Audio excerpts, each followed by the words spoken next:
Bismillahirrahmanirrahim. Assalamualaikum and very good afternoon, everybody.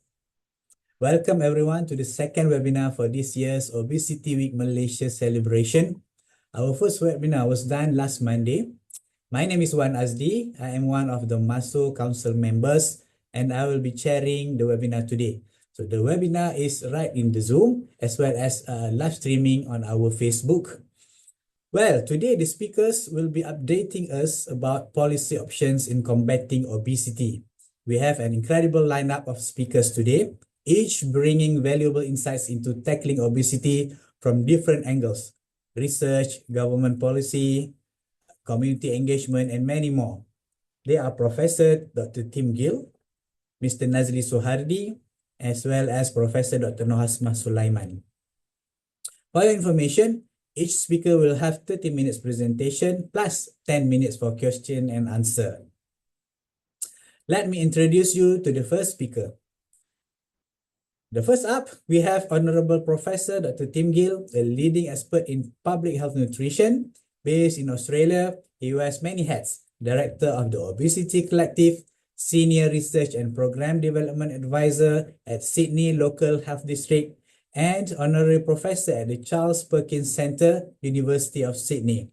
Dr. Tim has spent years working across academia, government, and health agencies, contributing to key policies and reports on nutrition, obesity, and chronic diseases. His contributions to the field were recognized in 2023 when he received a Lifetime Achievement Award from the Australian and New Zealand Obesity Society. His talk today, titled "What Will It Take to Effectively Address Obesity?" will perhaps give us a reality check on where we stand and what's really needed to move forward. So let's hear from him. With that, over to our first speaker, Professor Dr. Gill. The screen is yours, Professor. I'll stop sharing this. Thanks, Prof. Ashdie. So I'm going to provide a bit of a perspective of this particular issue from an Australian perspective.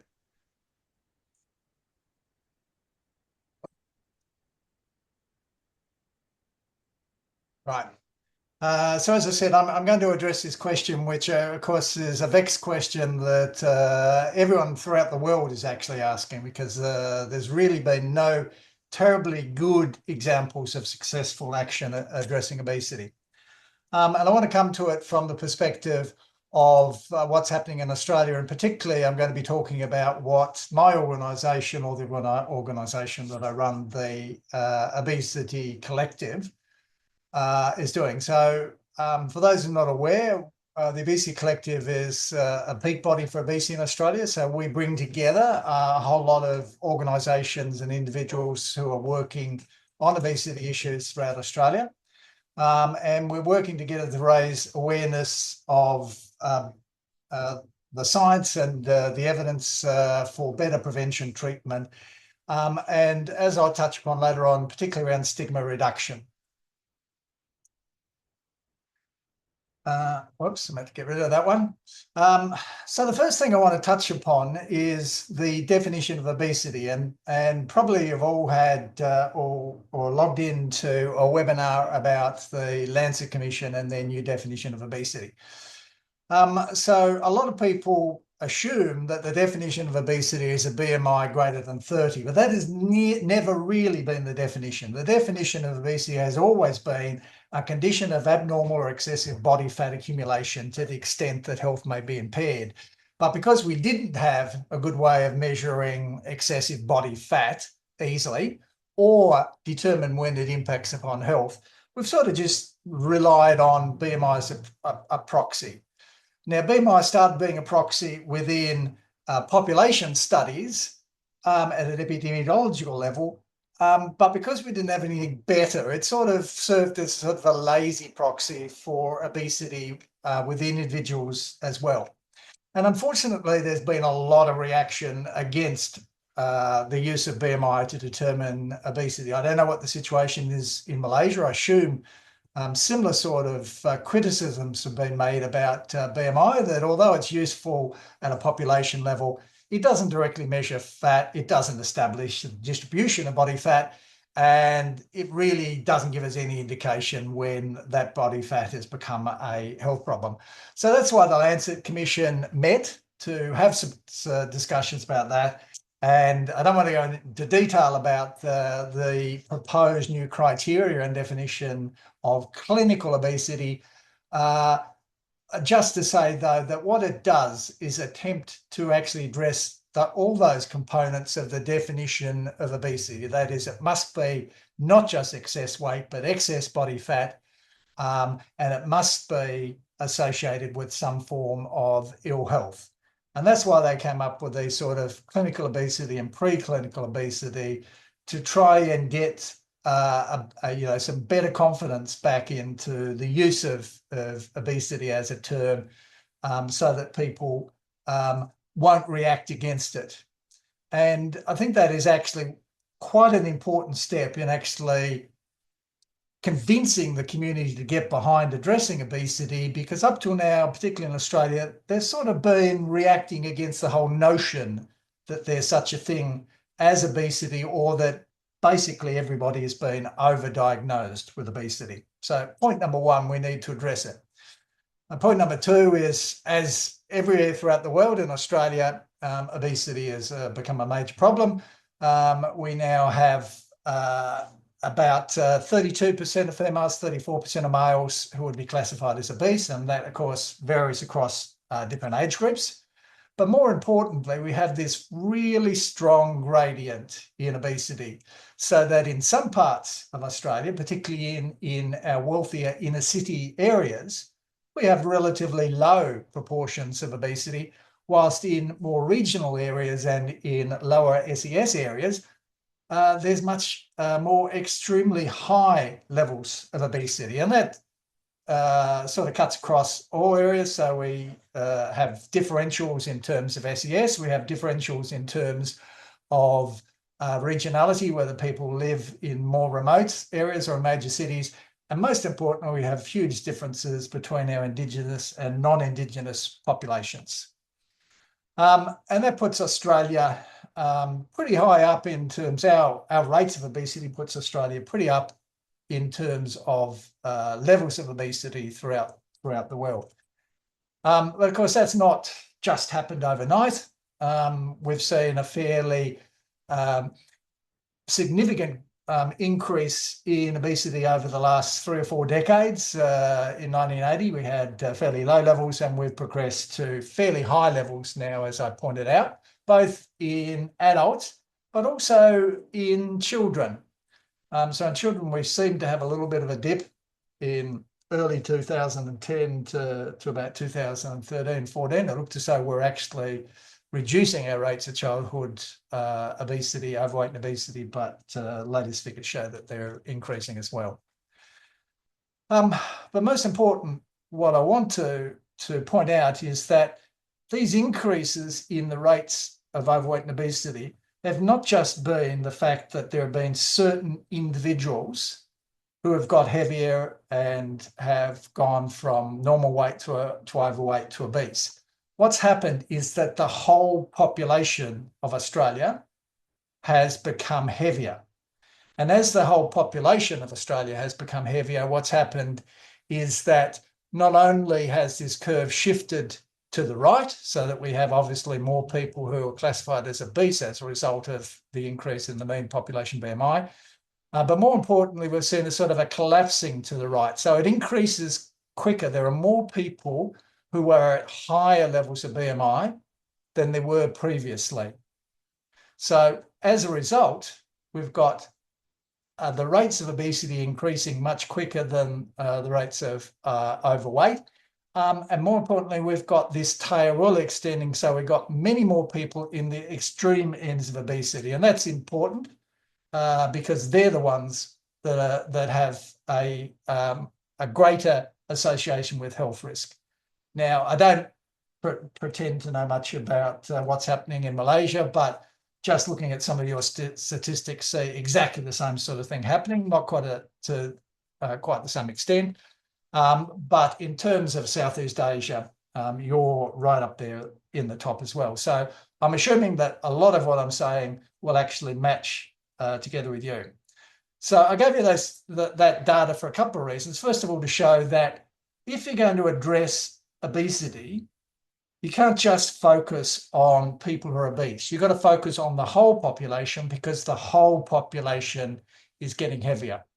And secondly, because there are significant differentials in the levels of overweight and obesity in the population, you must ensure that any actions that you run address all of the population, including those, and particularly being able to pick up those who are socially or economically disadvantaged or geographically disadvantaged.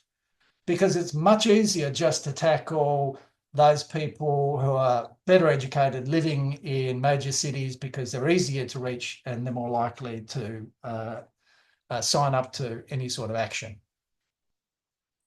The other thing to understand is that the health consequences associated with these rapid increases in weight and fatness, to be more precise, the increase in adipose tissue in the body, is associated with an enormous amount of ill health. It doesn't necessarily start very early, but over time, there is very few systems throughout the body that are not impacted negatively by excess adiposity. So obviously we used to focus on those cardiovascular risk factors, diabetes, hypertension, cardiovascular disease, dyslipidemia, those sorts of things. But we started to find that there were a whole lot of gastrointestinal problems, particularly liver disease, and then we always knew that there were musculoskeletal issues associated with worsening osteoarthritis, those sorts of things. We're finding, reproductive health, pulmonary health, psychosocial health, mental health, all these sorts of things are greatly affected by obesity. And as a consequence, when you do the modelling, you see that obesity is costing our economy quite a lot of money. Now, before 2000, there was very little interest in obesity. We saw these big increases and discussions about the rise in obesity rates, as well as we saw discussion about the cost to the economy. And as a consequence, what we saw is that there was a narrative that started to develop about obesity. And that narrative was that people who are obese bring it upon themselves. They're lazy, they're slovenly, and they cost the economy a lot of money. And that has led to enormous bias and stigma against people living with obesity, which is very, very detrimental. And is also wrong, as I'll point out a little bit later. So that's the sort of narrative. If you're obese, it's because you're lazy. You're lazy and you're a glutton. And we know that stigma has enormous effects on those living with obesity. It particularly impacts upon their mental well-being and health, contributing to lower self-esteem, particularly when they internalise the criticisms that they're receiving and believe it themselves. It leads to depression, substance abuse, poor body image, anxiety, but it also leads to physical consequences in that it leads to increased inflammation and release of stress hormones, which not only further contribute to changes in eating behaviour, but also to exaggerating some of the health consequences of obesity. So the point I want to make is that dealing with the stigma is really important as well. If we want to address obesity, we believe, at least in the Obesity Collective, the first thing we need to deal with is this weight bias and stigma, particularly because it misrepresents the science around the two drivers of obesity. It creates this atmosphere of blame, of intolerance. Of course, as I said, it has those impacts on the well-being of those living with obesity. It also results in a whole lot of discrimination and increased reluctance of those living with obesity to seek the health care that they most desperately need. But more importantly, from a public health perspective, it also results in less willingness to address those key issues driving obesity, because nobody believes that we should be investing government money in dealing with issues which are clearly just an individual's weakness. And that is a profound problem, a social norm that we've got to address. And that social norm seems to exist throughout most of the world because I hear that dialogue wherever I go. And that dialogue is based on this notion that clearly you gain weight when you eat more than you expend. And of course, at a basic physiological level, there is truth in that. But we also know, we also know that energy balance is not just a matter of easy somebody having the cognitive control over what they eat and the amount of exercise that they do. There's a whole array of genetic and physiological factors within our makeup that either make it harder or easier for us to regulate that energy balance. And most of these factors tend to weigh heavily in terms of increasing your energy intake and decreasing your energy expenditure. And that is understandable because eating is one of those fundamental principles of survival. If we don't eat, we're not going to survive. And we're basically, from an evolutionary perspective, we're here to survive and reproduce. And that's it. And we need to eat. But not only do we have all these biology that regulates this intake, but we also have a huge range of factors in the social and physical, as well as political and financial environments, which also inhibit our ability to act upon the behaviours that we know to be appropriate. And I'll come into those a little bit later. So basically, we've gone from a situation where food was very scarce, very difficult to get hold of, to a situation where food's everywhere, and we don't have to put in a lot of effort to get to it. And in fact, we do very little energy expenditure, not only to get food, but in any aspect of our life. And so the real focus in terms of addressing obesity needs to be on the environments in which we live, the modern environments that we've created for ourselves. The modern food environment is one where there are an enormous array of foods, mostly processed, in the supermarkets from which most of us get our food. 40,000 is the average number in Australia, and most of the people don't know exactly what those foods are. Food is everywhere you go. You just walk around the corner, there's a vending machine, you go into a service station to fill up with petrol, or you get hit with food, it's at the railway station, it's everywhere. Food is everywhere in our life, and you probably can't see what this graph is about, but basically what it shows is that the top level here, this is the relative price index of fresh fruit and vegetables, and this is the relative price index of soft drinks. So you can see that whilst all foods are increasing in price, the foods that are increasing at the fastest rate, putting the biggest strain on our budget, are the foods we want people to have, and they're being dissuaded from consuming them. Go to any supermarket, you see these sorts of promotions which are there to drive overconsumption. They're not reducing the price necessarily, they're giving 2-for-1s, whatever. And the other thing that surrounds us is marketing for food. Wherever you step out, you're, not only see food, but you see marketing to encourage you to consume food. Eat, consume, whatever. And over time, we've seen this extraordinarily explosion in the standard serving size, standard single serving size for foods we consume. And the increase in soft drink, single serve soft drink bottles is a classic example, moving from 120 ml up to 600 and now 1.25 ml as the biggest serving standard serving size.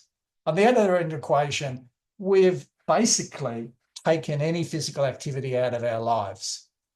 So these guys living in the Severia, Nevada at the turn of the century, turn of the 20th century, they would have found it really difficult to overconsume food because they were exercising so much. This is us now. just about all of us have sedentary roles in a computer. We also have very sedentary leisure time activities. We don't walk or cycle very often. We take the car for various reasons. And quite often the areas in which we live, the environments in which we live also don't encourage physical activity because there's nowhere for people to play. There's no provision of parks. Everything's set up to drive a car. So as a result, there's this huge imbalance now in the environment, which is talking about sending strong signals to consume and strong signals to actually discourage physical activity. So, so what will it do to effectively address obesity? And I've left Australia in there because I'm going to talk particularly about Australian policy at this point. Whoops. I don't know what's happened. My slides are like, all right, I got the wrong slideshow. I took out slides, so I've still got them in here. So I'm just going to skip through these. So one thing I can tell you doesn't work is writing reports. And in Australia, we've been really good at writing reports. We've got these, the first national strategy in Australia, this report here, Healthy Weight Australia, was actually written back in 1995, and we had the first national strategy to prevent obesity back in 1997. And since then, there's been a plethora of reports, but the rates of obesity have continued to go up. Why is that? Well, as our students look at the key action areas recommended in those reports, you probably can't read that either, but basically what you do notice is there seems to be quite a deal of consistency over time in terms of what those reports say. And that's not just because there has been consistency and people are reinforcing the important structural changes that are needed, but it's because nothing has been done. If things had been done, then the latest report wouldn't need to recommend all the things that were recommended back in 1997. Apart from that, though, there is a good national strategy which has now been proposed, and it has learned from all the previous reports and incorporated all the actions within them, and it's based around three important elements. So the elements is about creating environments that support healthy behaviours. It's also about empowering people, giving them more skills and education. But most importantly, what's been missing in past ones is access to early intervention and care. So there's just the whole range of issues that's recommended. Oh no, I'm going to end up with the wrong slide at the end, but never mind. So what's the situation that's required here? Well, what we see is that in Australia, we have a recommendation to provide adequate access to treatment and specialist care, particularly as we want to reach those most at risk of developing obesity and those that already have existing obesity. Unfortunately, nothing's really been done on that. We had guidelines for health professionals, which have been rescinded. We've got this analysis that shows that all the services that are generally required are not often available. There's only a few that they could grade as being generally available when required. That we do a lot of obesity surgery, but only 3% of the obesity surgery in Australia is done in the public health system. The rest is done in the private health system where people, pay 20,000, 30,000 Australian dollars to get an operation. We've got these wonderful new drugs come along, but of course they're extraordinarily expensive and no one can really afford them apart from the wealthiest and most privileged parts of the community. And as I said before, the one thing we need to do is make sure if we're going to do something that everyone in the community can benefit from it. We also have misunderstandings about what's required to support people to make healthy changes. And there still is this sort of approach, which is based on the notion that let's just tell people that they're overweight, they need to exercise and eat more. I won't play this thing, but this was a very early advertisement in Australia from 1980s, which a lot of people thought was wonderful, and come back. It basically says, that's Norm, he's fat. He's fat because he eats too much and doesn't exercise. And that's all it says. Useless. Thankfully, there have been some improvements along the way where instead of just telling people that they've got a problem, that they start to give them some resources to help address the things that are necessary. And more recently, we've seen social marketing, which is about not only providing information, but trying to encourage people to get momentum, to start action. And quite often these things are a bit shocking, and sometimes they even cross the line in terms of perhaps provoking a bit of stigma about the issue as well. But the most important thing that we need to do, and the one that's going to reach the whole of the population, regardless of their social status and well-being, is address the environment in which we live. Now, why does addressing the environment help people who are attempting to regulate their weight?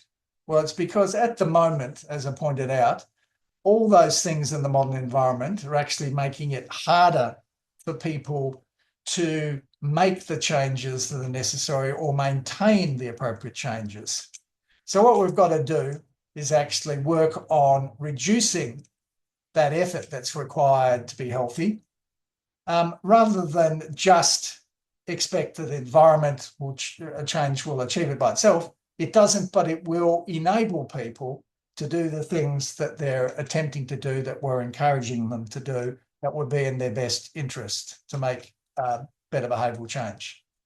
So what is this sort of systems approach that the World Obesity Day is promoting? So the World Obesity Day is all about changing systems to create healthier lives. Now, a lot of people are a bit confused about when we talk about systems, what do we mean when we're talking about change? So I quickly just want to touch upon what's the situation, give an example from Australia about a system and the changes that occurred in that system that were successful. A lot of people say, you know, we should use tobacco as a good example of how a good public health program will work. I prefer actually to use road safety in Australia because I think it provides a better, closer match to what we're trying to achieve.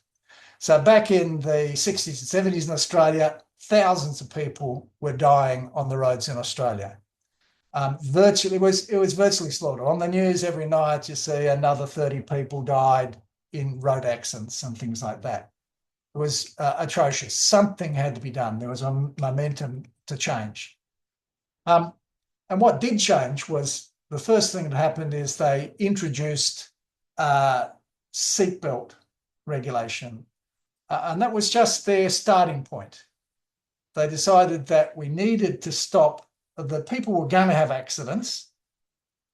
And whilst it would be best to stop them having accidents, we've got to, first of all, make sure that when they do have accidents, that they don't kill themselves, that they don't end up with serious injury or things. So what they decided was start somewhere, and then they built this whole systems approach. And that system's about actions to make safer vehicles. So they brought in a whole lot of regulations about not only seatbelts, but about crash-worthy cars, improving the quality of cars, increase the cost, but it was deemed appropriate to do these sorts of things.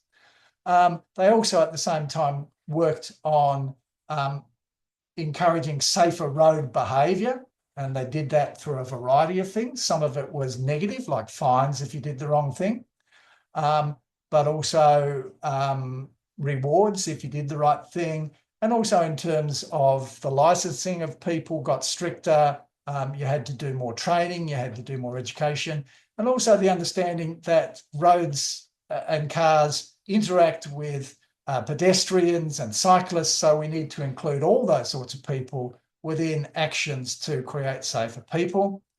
And then they worked on reducing speeds, as they determined speed was a big issue in that. So we've got a system element called safer speeds, where not only do we reduce the speeds on open roads, but we really heavily reduce the speeds in high population areas, and particularly around schools, things like that.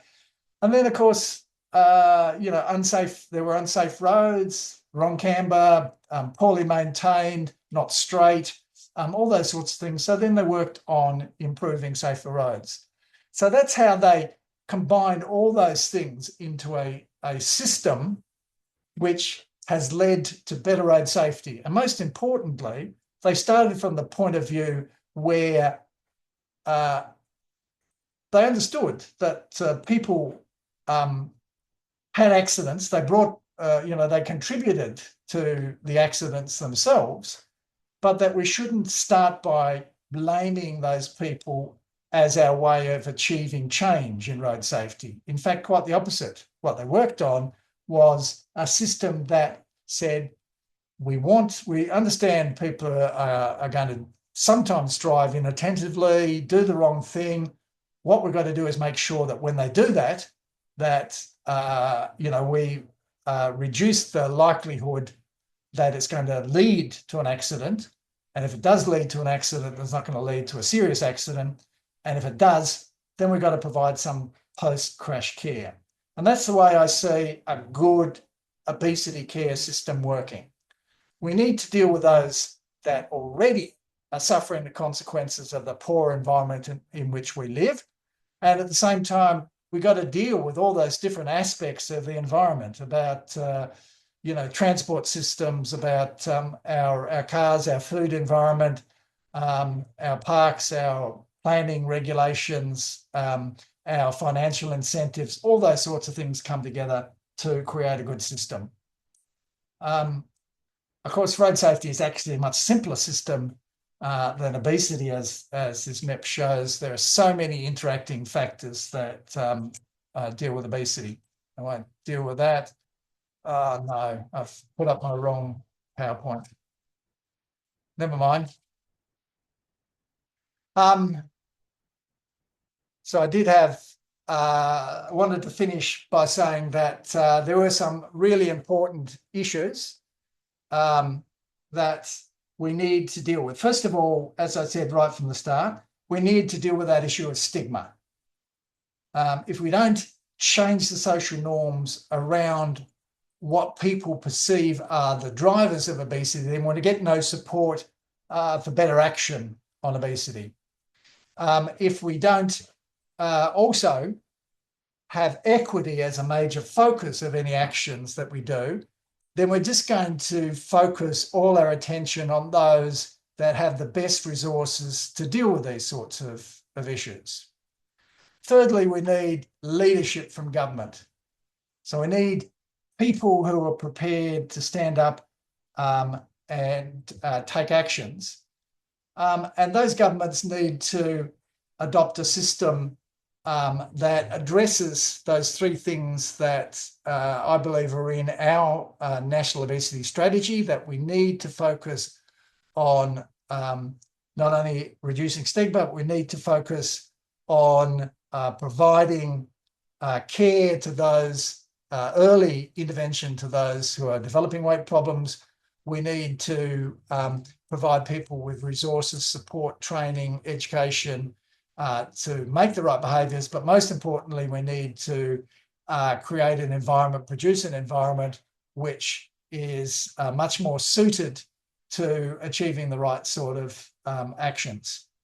And the thing about these things is that there are so many things that could be done and should be done and need to be done to reduce obesity, change the environment to reduce obesity. Just like there were in road safety, a lot of issues that need to be done and should have been done to reduce the number of road deaths. But you've got to start somewhere. So the policy's there. It gives a lot of things. There are a lot of good examples of what could be done in the environment. Road safety started with seatbelts. We believe that it's important to start somewhere, and we start with factors that perhaps have the greatest level of community support, social support, and the ones that probably going to take the least financial and human resources to actually achieve. And so the Obesity Collective in Australia is recommending that if we're looking at environments, that the first thing we can start with is marketing to kids and a sugar-sweetened beverage tax, because those things, there's already the regulatory systems in place to achieve them. Lots of other jurisdictions have done them.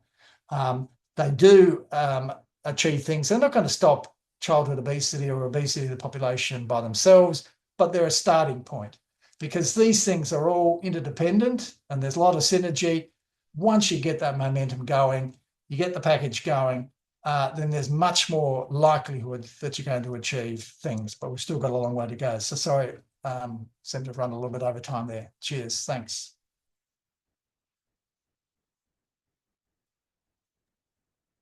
All right, thank you so much for such wonderful talk.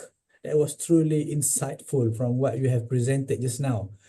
Currently, we have more than 50 participants in Zoom and more than 100 participants watching us from our Facebook. Are you now open for question and answer? Any questions from the floor?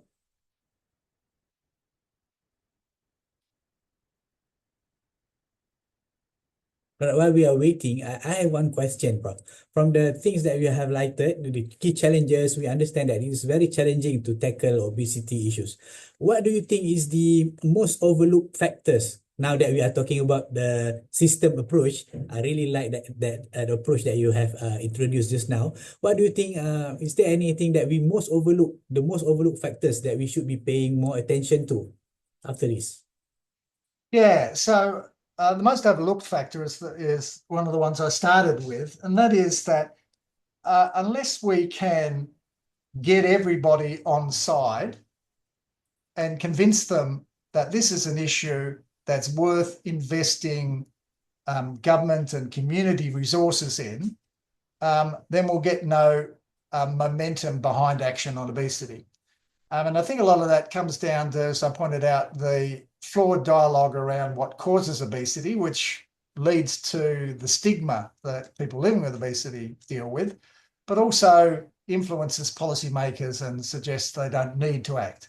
So surprisingly, this is one thing that's come out of a lot of discussions in obesity, is we need to change the narrative around what drives obesity and what it is, so that the community understands that it's not just the individual, it's what's happening in the environment. And as a community, we need to be prepared to invest resources and effort into addressing it. Definitely. This is where the system approach comes in. All right. Yeah. Okay. Any questions from the floor? Dr. Gita, you have something? Yes. Thank you, Dr. Azdie. Thanks, Professor Tim, for your very insightful presentation just now. I really enjoyed the talk.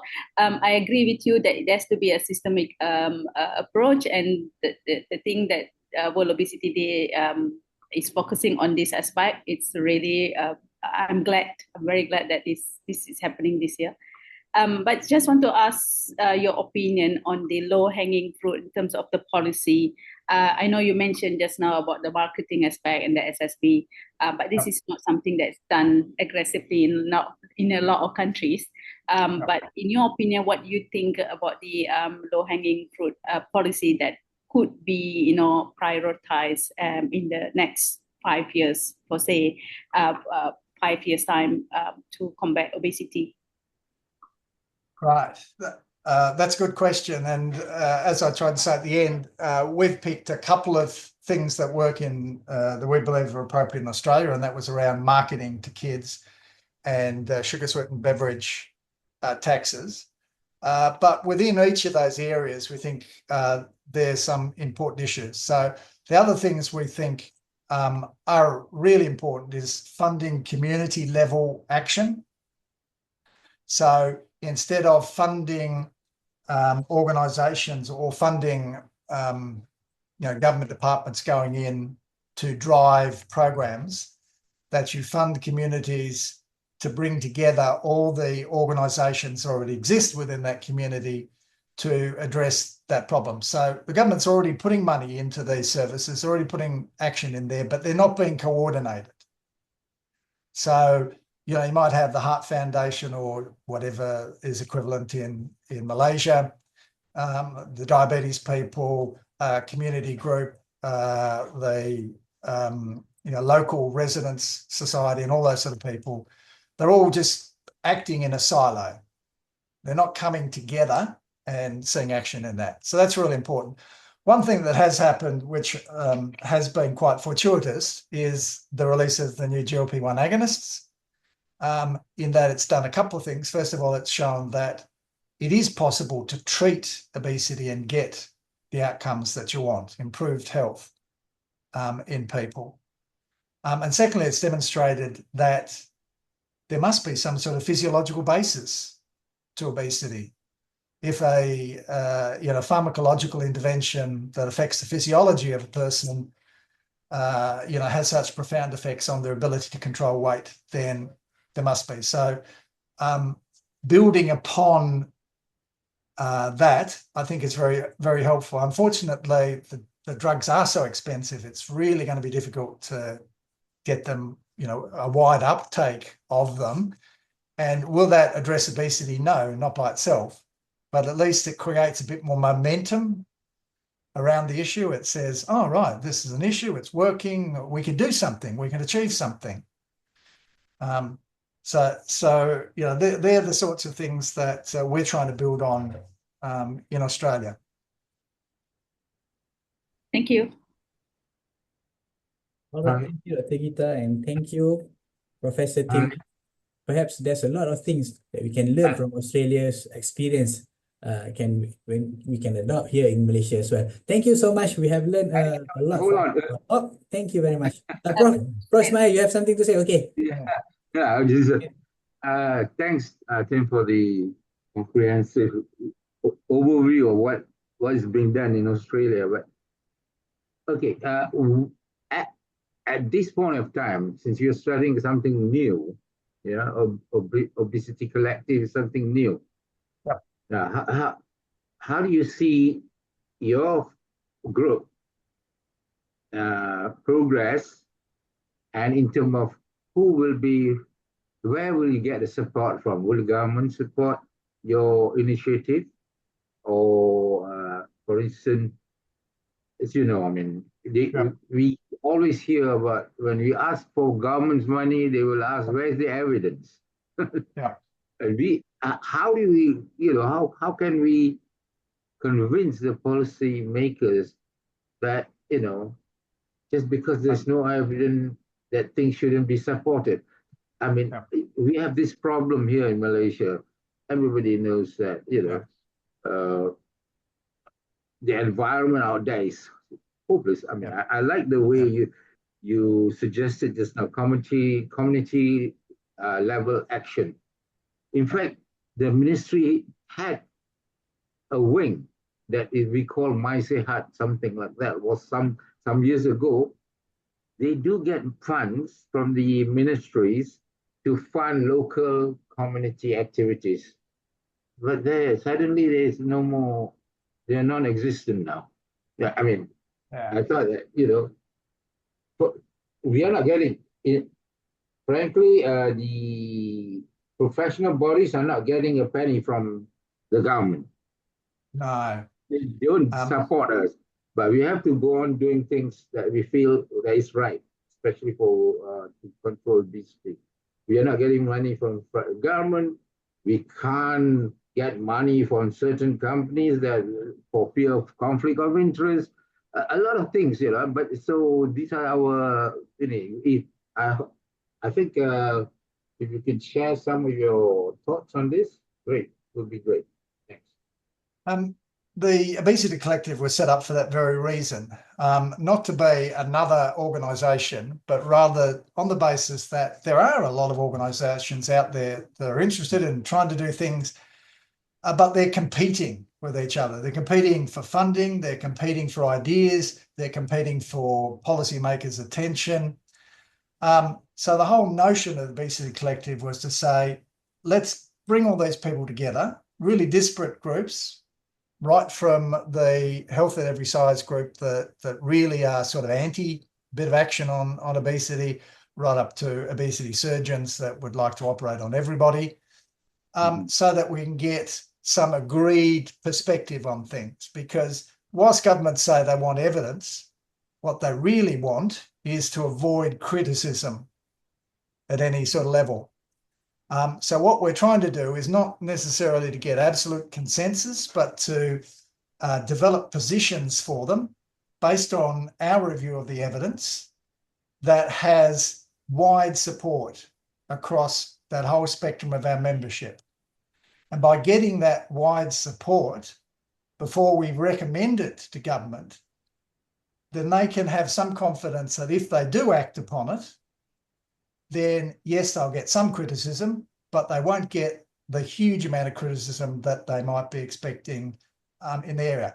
They will always get vested interest opposition, but amongst the health groups themselves, we try and minimise that sort of outrage that sometimes happens because they weren't involved and this didn't happen. And, you know, the competition that sometimes comes, you know, whether we should be focusing on diabetes or whether we should be focusing on cancer or heart disease. The collective is there to try and minimise that and to give confidence to governments. And so that's all we really do. We don't come up with brand spanking new ideas. We just, you know, sort of leverage off the understanding all these organisations have and try and get agreed positions that most people are comfortable with and government can have confidence in. Just one question, maybe you can, if you can answer it. From the health expenditure of Australia, how much is, do you know how much is actually allocated for prevention activities? Yes, well, that's interesting. They, when the government tallies it all up, they say 5%. But that 5% actually includes a lot of things that I wouldn't consider prevention. So it includes a lot of committee work. It includes a lot of issue. So when the public health groups do their analysis, they say less than 2% of the health budget goes on preventive services. Right. So there's no money for prevention then. That's why, you know, you need to leverage whatever you can. Yeah. That doesn't require a huge shift in the resource model at the moment. You can't expect a government to say, we're going to stop funding coronary care units and give that money to prevention, because the community is going to say, if I want to have a heart attack, I want a coronary care unit. I don't want somebody telling me that I should have eaten better or, you know, exercised or, you know, that sort of thing. So a lot of the action that we're talking about changing environments, it's not expensive. It's not actually coming from the health budget. It's more an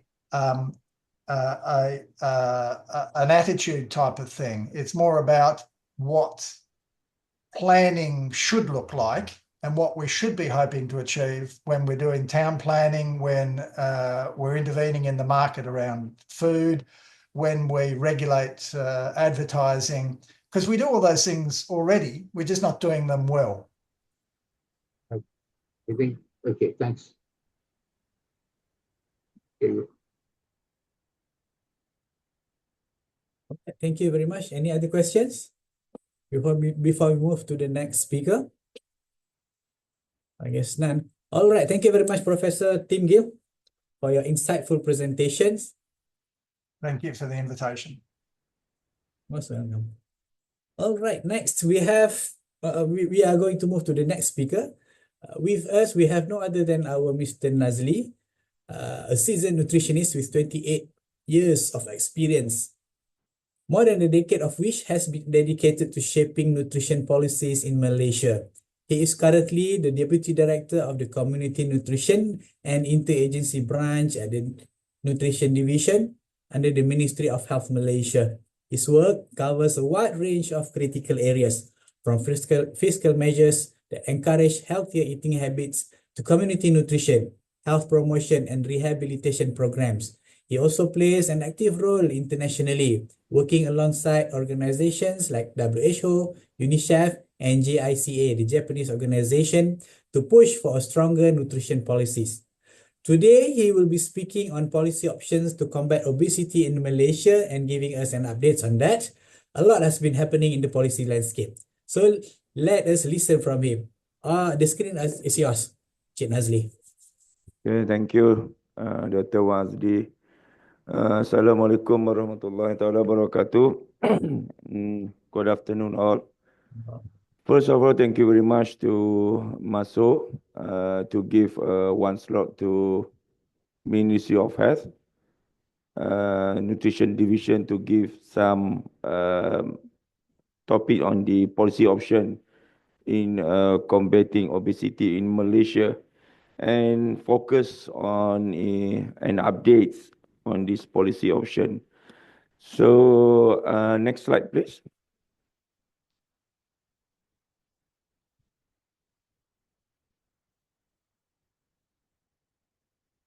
Okay, can we see the slide, Dr. Azdie? And all, can you see the slide? Yes, we can see it, but better if you can make it full screen. Okay. Okay. All right, good. Okay. Okay. So I'll proceed with the this topic. Okay, next slide, please. Okay, this is my outline. So I will more discuss and talk about the number 3, the policy option, and then for number 1, number 2, and number 4, I will maybe touch less on that, but more focus on the outline number 3. Next. Okay, so we see the targets, focus on the prevalence on the global and ASEAN obesity.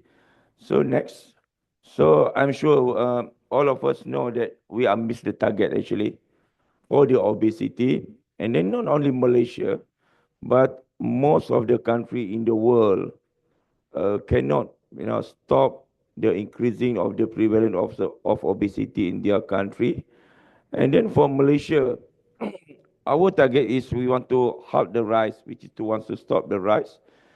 But again, the latest on our findings on our prevalence in 2023, so everybody know that we are still in increasing the prevalence, which is now our prevalence is 54.4%, which is combined in obesity and overweight. And then this shows that it's increasing from the year 2019, which is only 50.1%. And then it means that half of our adult, more than half of our adult is now overweight and obese in Malaysia.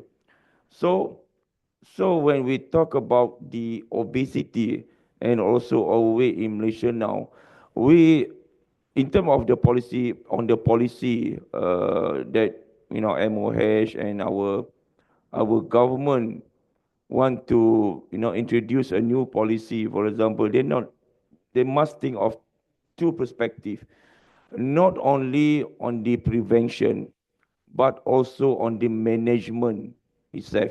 Because now half of our population is already overweight and obese. So if we just talk about the prevent, and then what about the other half which is already overweight and obese? So that's why now in MOH, Ministry of Health, we now not only on the public health, we focus more on the prevention. They will talk on the topic number 3, but also there's a group in the MOH will also focus on the management. I think this also lead by the Disease Control Division, Ministry of Health to look at the management part. to manage the people, the population that already overweight and obese. So I will talk about the half, which is more on the prevention, but maybe in the future we can also hear about the management, what actually we plan to do uh, for the population which already have overweight and obese. Next. So this is the popular, actually the popular graphic that we can see in most of the presentation on obesity in Malaysia. But I think yesterday in the newspaper, Stars, from the Star, actually there are graphic like this, but and instead Malaysia is number 4 on that graphic. But I already asked my team to check um, why because the reference is from the latest reference, which is the Obesity Atlas 2025. But when I asked my team to double check, then we found that actually there's some mistake on that graphic. The right one is the Brunei is number 1, yes, and then the Malaysia is the second, not Malaysia in the 4th place. So this is actually the right one, that where we are now. We are the second, the fattest country in ASEAN region.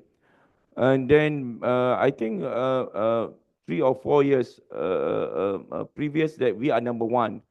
But now, but I think we don't proud of this number, whether number 1 or number 2. But we need to focus more on the solution, not on the problem. So I think most of our energy now on the Malaysian obesity, how to combat the obesity, is must focus on the solution, what we need to do. And then the responsibility of to tackle the overweight and obesity in Malaysia, not just focus on Ministry of Health.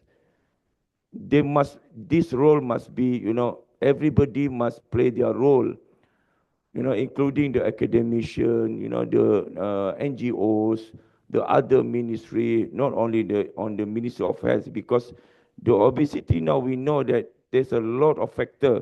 I think Prof, uh, the speakers before already shows that the diagram is there are many factors contributing to the obesity. So again, when we talk about this obesity, it's everybody roles. Then we need to be together to combat this issue or this problem. Next. Then this also support by abnormal Malaysian eating habits. So we can see that most of our population not consume fruits and vegetables as recommended, which is only 5% consume fruits and veggie as recommended. And then also on the consume inadequate meat and dairy meat product, 3 in 4 inadequate. 40% of Malaysian adults consume high fat daily.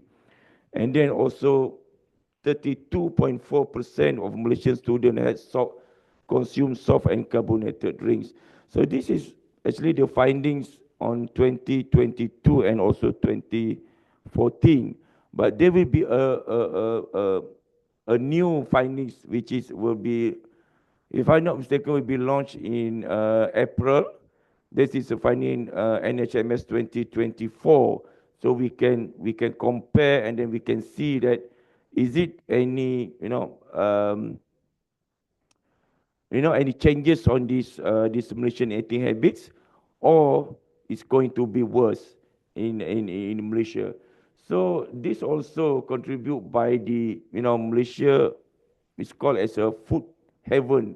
So everywhere you go, that we always introduce, our food is the best food in the world, So and then we also, and our food also not I don't have a exact data, but I think most of our food can categorize is so-called unhealthy food because there's a lot of we use the oil, the fat, and actually most of drinks are high in sugar. Next. So before I go to the policy option, so I just recap or I want to highlight what are the nutrition program is, and activities in combating obesity in Malaysia that we are doing now. Next. So I just, categorize it by settings. For example, in the health clinic, we do the nutrition consultation. We do also the weight loss program, so-called Train and Fit program. We do also the GWG, gestational weight gain monitoring for the mothers, antenatal mothers. And then we still continue the cooking demonstration at our clinic. And then we do on the breastfeeding support program. And also we monitor the growth monitoring under 5. And then these are the part of that undernutrition program that we continue doing. I think since more than 30 or 40 years ago, we do other health clinic like the cooking demonstration, for example, and then just we do some improvement in every program or activity that we do in the health clinic. Next. And then for nursery and preschool and school, we also have our guideline in menu planning in nursery. We also have guideline of milk handling in nursery, and then guideline on infant and young child feeding, training of meal preparation at childcare and kindergarten and preschool, and we have the Sihat Cara Hidup Anda Terbaik, which is a volunteer from the parents, to do the activity and support on our school, on activity, nutrition activity at schools. And then we also have healthy school canteen guideline. We have a standard menu for boarding school, and we have HITS, healthy meal package. This is the nutrition activities going on. And then, yes, for example, like HITS, not all school doing any HITS. We are still, encourage the school to implement the HITS to make sure that all the food that served to the children in canteen will be healthy food. Next. And also, what about in the workplace? So we do the weight management program, Train and Fit, in all ministry on the workplace. And also we reinforce the healthy meals at meeting implementation in public sector, and also implementation of healthy cafeteria. Next. And for the community, so we do advocacy on Malaysian Healthy Plate. We do a healthy catering training, healthy community kitchen, Nutrition Month Malaysia celebration, healthy supermarket tour, healthier dining program, My Meal, HCL, and also nutrition advocacy via social media. So this is the current that we do. But again, what we do now is still far not enough to combat the obesity. So we need to do more. Instead of what we do now, I think, yes, not I think, but I think from the prevalence that we get from NHMS 2022, it seems that what we do now is still not enough. It's far from enough. We do that, and then that's why I will focus more on the topic 3, which is the policy option. Next. Okay, next. So there's I want to highlight 10 policy option that we are doing now. One is the imposition of excise duty on SSB tax in Malaysia. So I think most of us already know that government already introduced a first tax in 2019, which is only 40 cents per litre. Is equal to 8.3% from our recommended, which is 20% like WHO recommend. But I think it's fair enough as a start in 2019. Government agree only on the 40 cents. And then in January 2024, We also already know that increased 10 cent, which is now the total is 50 cent, and the latest one is in January 2025 this year. There will be 90 cent, which is equal to 18.8% of what we recommend. We recommend to government to achieve 20%. So I think this for the findings, what are the effectiveness after 2 years? We do the tax in Malaysia. I think Prof Norhasmah will be elaborate more after this on her topic. I will not touch more on that, but I will talk more on the way forward on what we want to do after on the way. No, now 90% per liter that introduced government this year. Next. So this again, Prof Asmah will elaborate more after this, but I just want to touch that after 2 years, we do the tax. Yes, it shows the effectiveness and impact on the consumption itself and also on the reformulation from the industry to reduce the sugar in their product. And also it's also increased a little bit on the price because it's only 40 cents. And then if you can imagine that if we can do it 20%, which is around 1 ringgit and 20 cents per liter, then I'm sure that the price will be more increased, not only 2.24%. And then what we want from the tax is we want the price is increased. And then when the price is increased, there will be a reduction on the consumption of our population. Because we want to have the environment that healthy food or healthy drinks are more cheaper than the unhealthy drinks. That's why the tax come in. The tax is not focused on the revenue, but is focused on the health perspective to make sure that what I'm saying before, we want to make sure that the unhealthy is more higher, it's more expensive from the healthy product. But Prof Asmah will elaborate more on this topic after this. Next. So what are the way forward? So we want to further increase the tax rate to achieve 20%. It's not much anymore. Actually, it's now it's around 18%. We need around 2 or 3% more. It's around 1 ringgit and 20 cents per liter.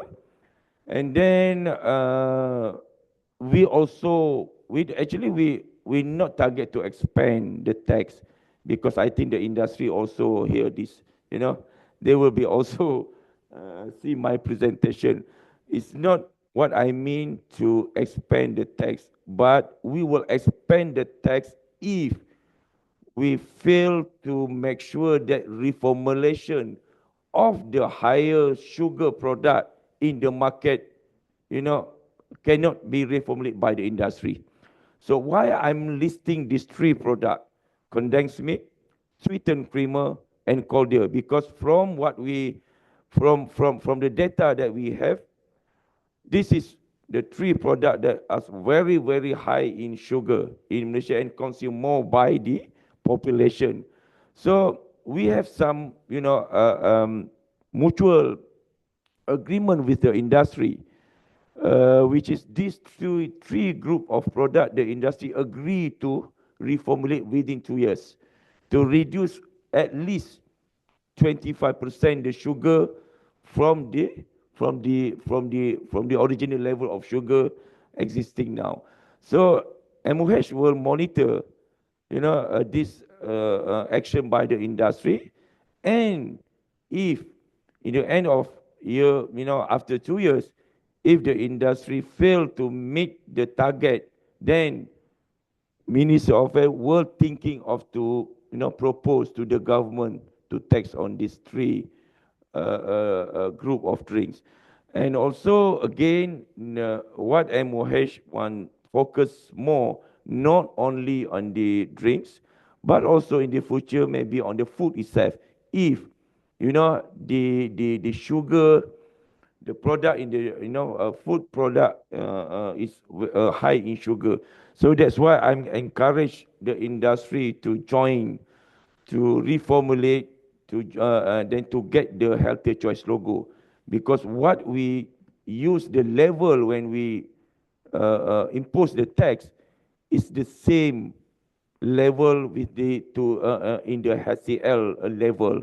So if more of the industry join get the logo HCL, then I think industry will not worried about if we introduce a new tax, because they already reformulate, and the level, actually they know already the level. The level is the same like the HCL level. We don't want to punish the industry, but we want to make sure that the population get more healthy product, especially drinks, in the market. Next. So this is the second policy option. A very, very long story on this policy, and I'm still not achieving on this policy yet until now. After we start on 2016, if I'm not mistaken, 2017, we start introduce to the cabinet to ban the advertising on food and beverages, which is high in fat, salt and sugar. And then until now, 2025, so almost 10 years, already 8 years. So we still cannot achieve, we still cannot implement this policy, because there's a lots of factor that we need to look also on when we want to introduce this policy. So, and also this is not under the MOH, this also under the other ministry, which we need to convince them, to implement this policy. Okay, next. So what are the way and updates on the way forward on this policy? Now start on 2025, we will do it voluntary first. And then we also have agreement from the advertiser and broadcaster, and also the industry, food industry in Malaysia, to do it voluntary, and then using with our nutrient profile to 1.0. So we will launch this guideline, My Iklan guideline, insyaAllah, Nutrition Month. Our celebration on Nutrition Month event in, if I'm not mistaken, in May 2025. Then I'm still, discussing with the industry, the advertiser and broadcaster. For example, next week we will meet again with the industry to make sure that this voluntary, within the 2 years voluntary, we want to look, on this policy. We hope that the industry will participate more before we can think of to do it mandatory in Malaysia. Okay, next. Okay, the third policy is the Nutrigate Malaysia. This is actually the expansion of the HCL. So after 7 years, we do the voluntary healthier choice logo. Now government already instruct us to do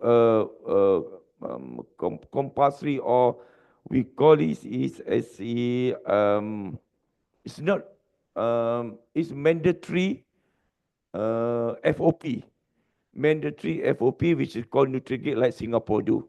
So we will grading did we focus first in the first phase. We will focus more on drinks, not on food. Drink first, beverages, and then we will grade it A, B, C, and D like Singapore do. And D, if the product get D, then they cannot advertise in any platform. It's like the Singapore do.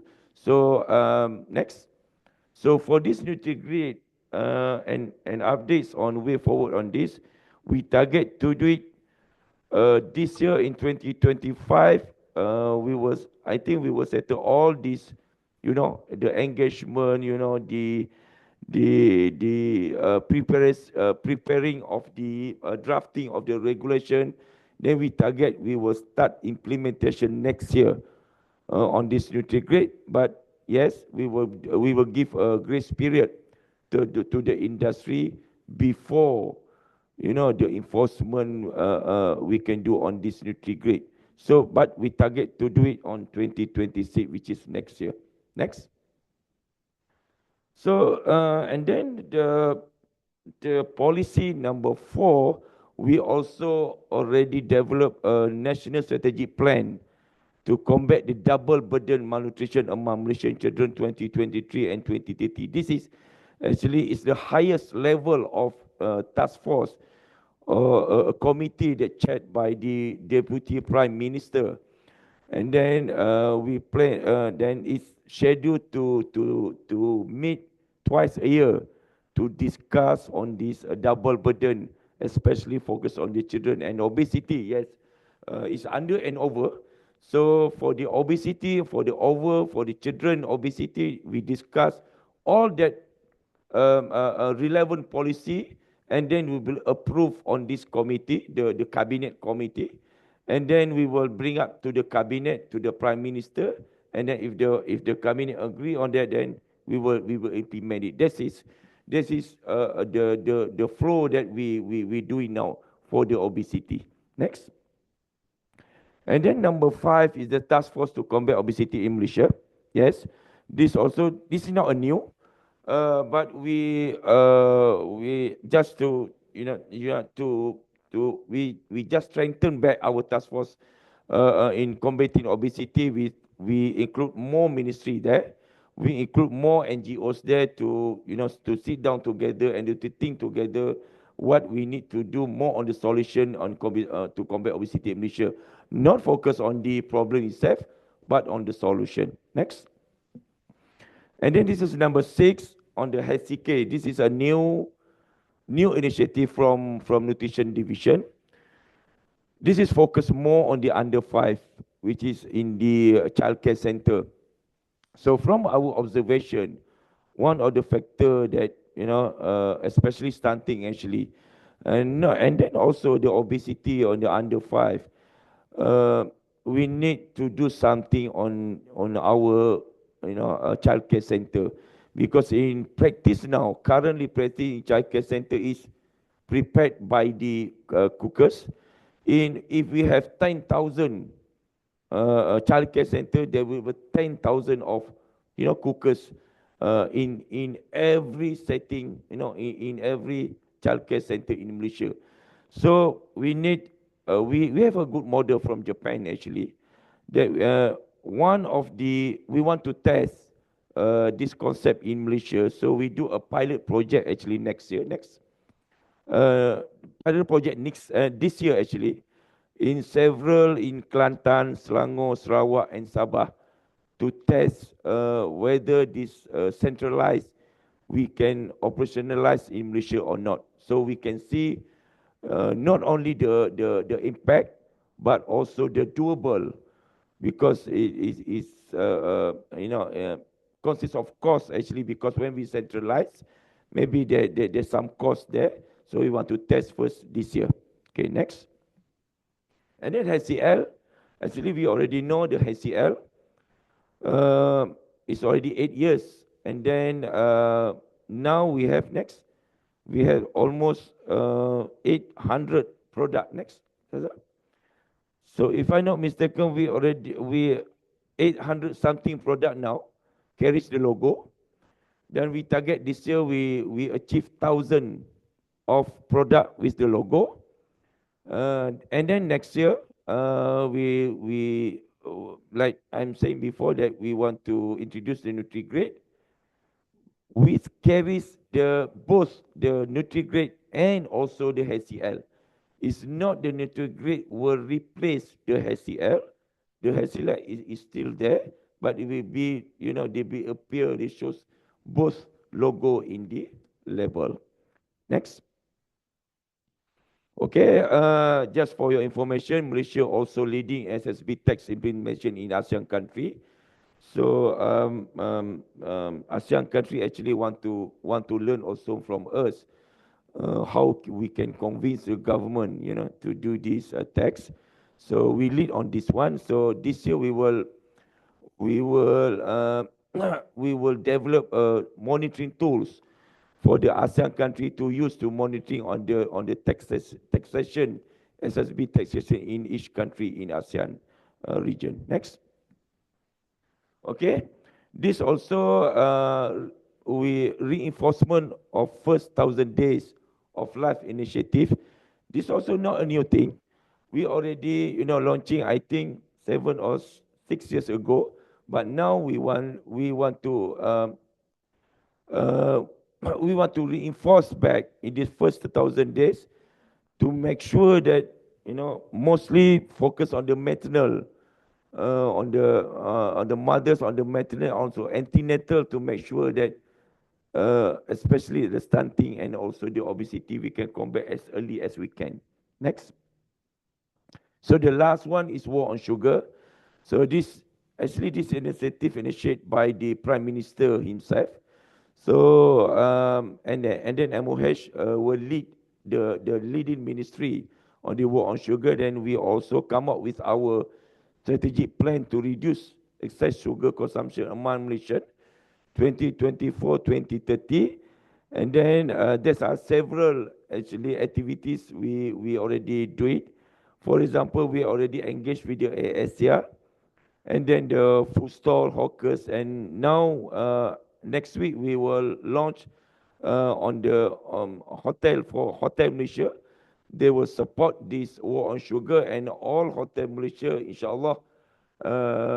After this, we will, they will tagging the sugar tagging, and also in not only the 4 or 5-star hotel, but also the 1 or 2 to 3-star hotel. So all the hotel will participate in this war on sugar initiative. Next. Okay, so what are the way forward? So this is a little way forward.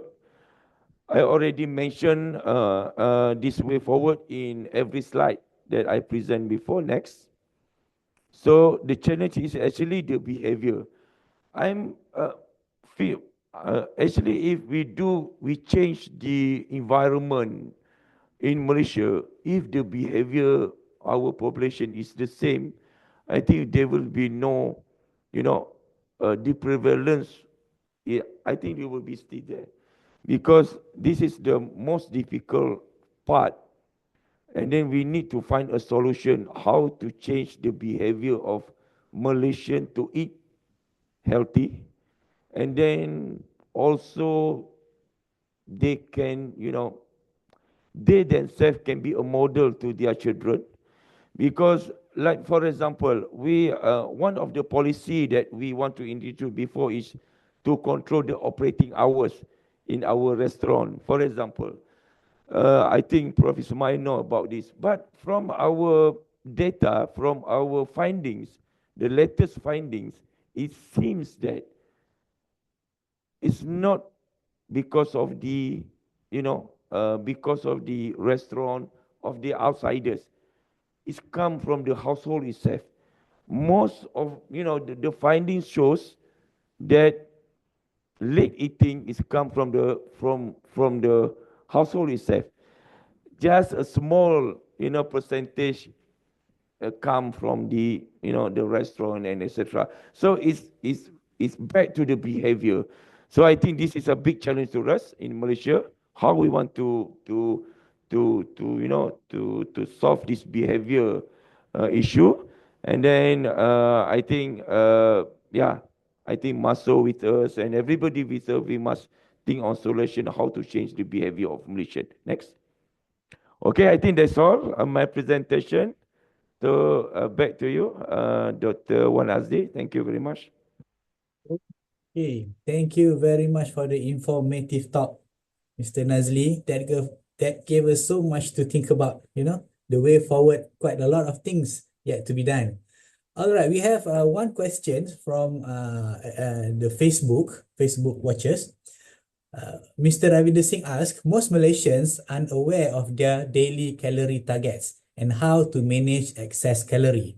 Has KKM any intention to address this? So it seems like the information does not go down up to the ground level, Mr. Nazli. What's your response to this question? Thank you, Dr. Azdie. Yeah. So I admit you know, because actually one of our initiative Aspira. So we actually last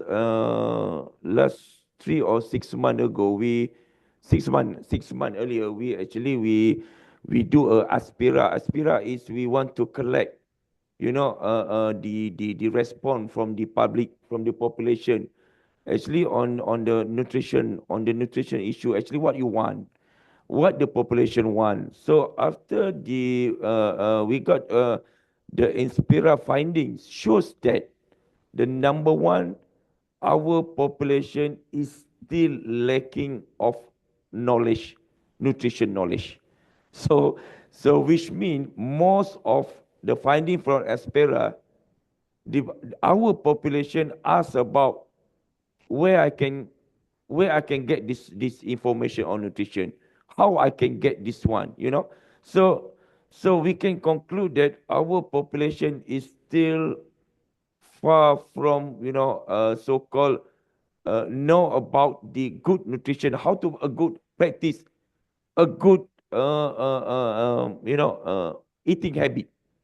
Although that we feel that MOH feel that nutrition division, maybe the academician, we do a lot, but maybe it's not achieved, you know, it's not, we cannot we cannot say that we already do you know, a lot of things, and then all the population know already, know, because that question actually is very relevant, that we need to do more on this to make sure that the message, all the nutrition message will be get to all our population. So for that, Dr. Azdie, and for that question, actually we still try our best to make sure that on the MOH itself, we not talk about nutrition not only from the our nutritionist KKM Facebook.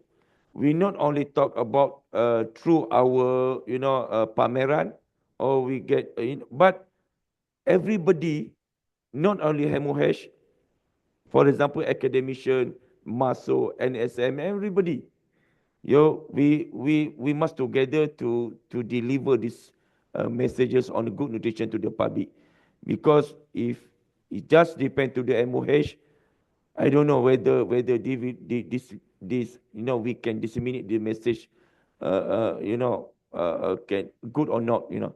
So I think yes, we need to do more on disseminating the message, and I hope also help from the others to fulfill this mission. Okay, back to you, Nazli. All right. Thank you so much for your response. Any other questions from the floor?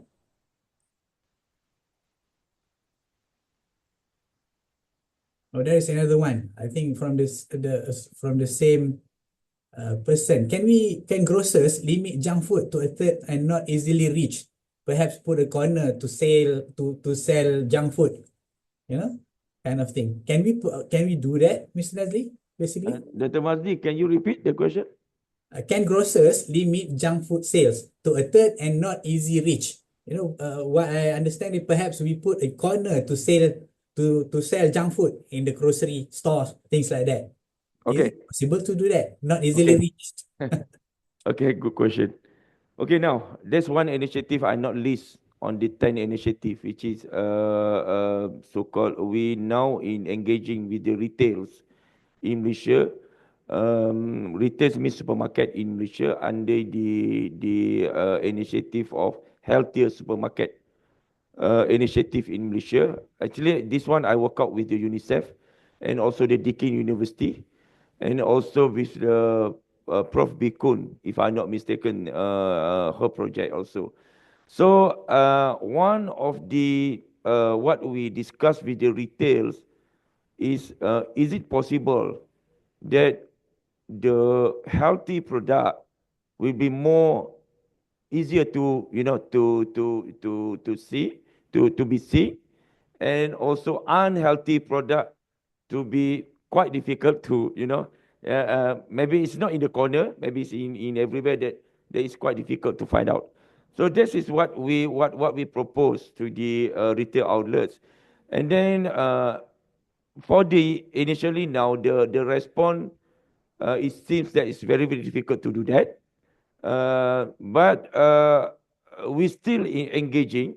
And then how I want to say, if we want to say no, I think cannot, but we need more on the empowerment of the public, of the population itself, to not to buy and to go unhealthy food. So because the retail, we know that their profit also come from all this product, not only the healthy product, but also unhealthy product. But it's up to the consumer, or it's up to population to go to the retails and not to choose not to buy the unhealthy product. So again, we need to empower more on the knowledge and skills of our population on this choosing on the healthy and unhealthy product. So back to you, Azdie. All right. Thank you very much, Mr. Nazli, for the responses. Any questions from the floor before we end with the second speaker? Going one, going twice. Thank you very much, Mr. Nazli. Okay, thank you. And inshallah, in the next sessions, perhaps. Thank you so much. And we are now moving to the next speaker, or the last speaker for today. We have our only flower among the thorns today, our Professor Dr. Norhasmah Sulaiman. She is a Professor of Community Nutrition at the Universiti Putra, Malaysia, and a well-respected researcher in food security, malnutrition, and nutrition policy evaluation. Her work is deeply rooted in understanding low-income and indigenous communities, which is the Orang Asli, ensuring that nutrition intervention are both effective and culturally relevant. She has led major national studies, including Malaysia's rehabilitation program for malnourished children and the impact of the sugar-sweetened beverages, the SSB tax in Malaysia, which has been mentioned just now by Ms. Nazli. Her current research commissioned by the WHO is investigating the sugar content in food service operations across Malaysia.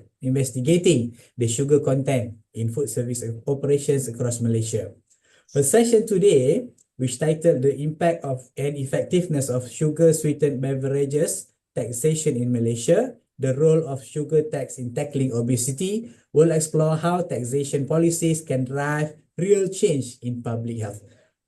The screen is yours, Prof. Asmah. Okay, Bismillahirrahmanirrahim. Assalamualaikum warahmatullahi wabarakatuh. Good afternoon. Thank you very much, Associate Professor Dr. Wan Azdie. Thank you very much, Maso, invited me to share my experience and the tips regarding the impact and also effectiveness of the SSB taxation in Malaysia that actually Cik Nazli already mentioned in the presentations.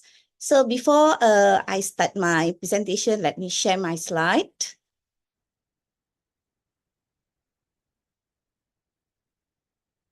Okay. Okay, let me, everyone can see my slide? Yes, Prof. Okay, thank you.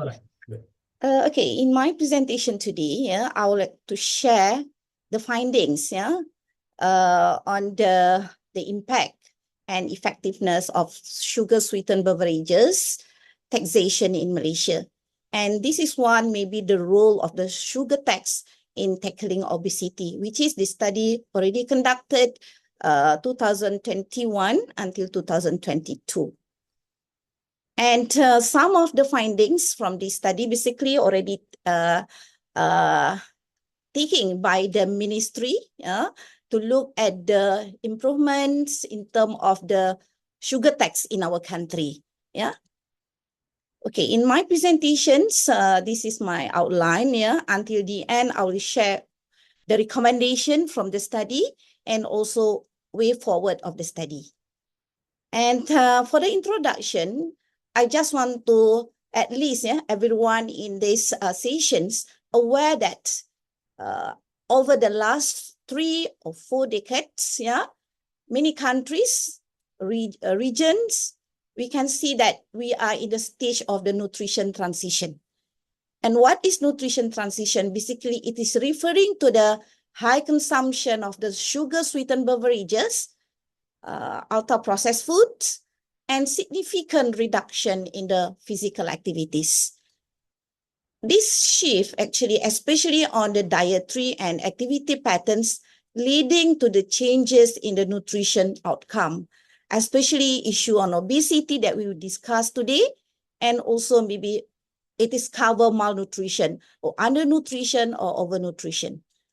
And consequence, this stage a rapid increase in the prevalence of obesity and overweight and other undernutrition, especially non-communicable diseases like hypertension, cardiovascular disease, diabetes, and other things. So now we are in the nutrition transitions, and it relates with the obesity issues. Okay, this is one of, I think, the big picture to understand, nutrition transition. And in our country, basically, we go through most nutrition transition consists of 5 patterns. Yeah, and we go through all these patterns in our country. I'm referring to our country. And now, basically, we are in the pattern 4. We are going to hope in pattern 5. So in pattern 4, basically, we are in the context of, we have issue on chronic disease, NCD. And we can see one of the factors that contribute to the NCDs like this, increased fat, sugar, ultra-processed foods, juice, beverages. And what is the impact of these dietary patterns? It relates with the obesity and other NCD. So that is our current situation. And whatever we are doing, intervention, prevention, or maybe program, we hope that whatever that Ministry of Health or other academicians doing activities on intervention, we hope that we can go for the pattern 5, which is behavioral change that Nazli mentioned. We hope that by the end we change our diet, we change our activity, physical, more active. That what actually happened in some other country like Japan. So we are in pattern 4 now. So from this context, I would like to share. This is one of the good papers, I think, published by Prof. 2021. We can see here the transition, or we can see the changes in 1990s and 2010s. And the darker now, this is like lighter, which is maybe the prevalence is quite low, but now we can see, especially in our region, in ASEAN regions, the prevalence of obesity and overweight increase. So that is the current situation in our region, especially reflect in our country. So therefore, from this, I think now we need to think how actually we can prevent from this situation. So before we start, let me actually introduce my research team that evaluate the sugar tax in our country. We have a researcher from the Nutrition Division, Faculty of Medicine and Health Sciences, and we also have academician from the School of Business and Economic, UPM. So we are combined both faculty to look at these issues. So as we know that now, SSB is a major source of sugar, and the consumption increase, especially among children and adolescents.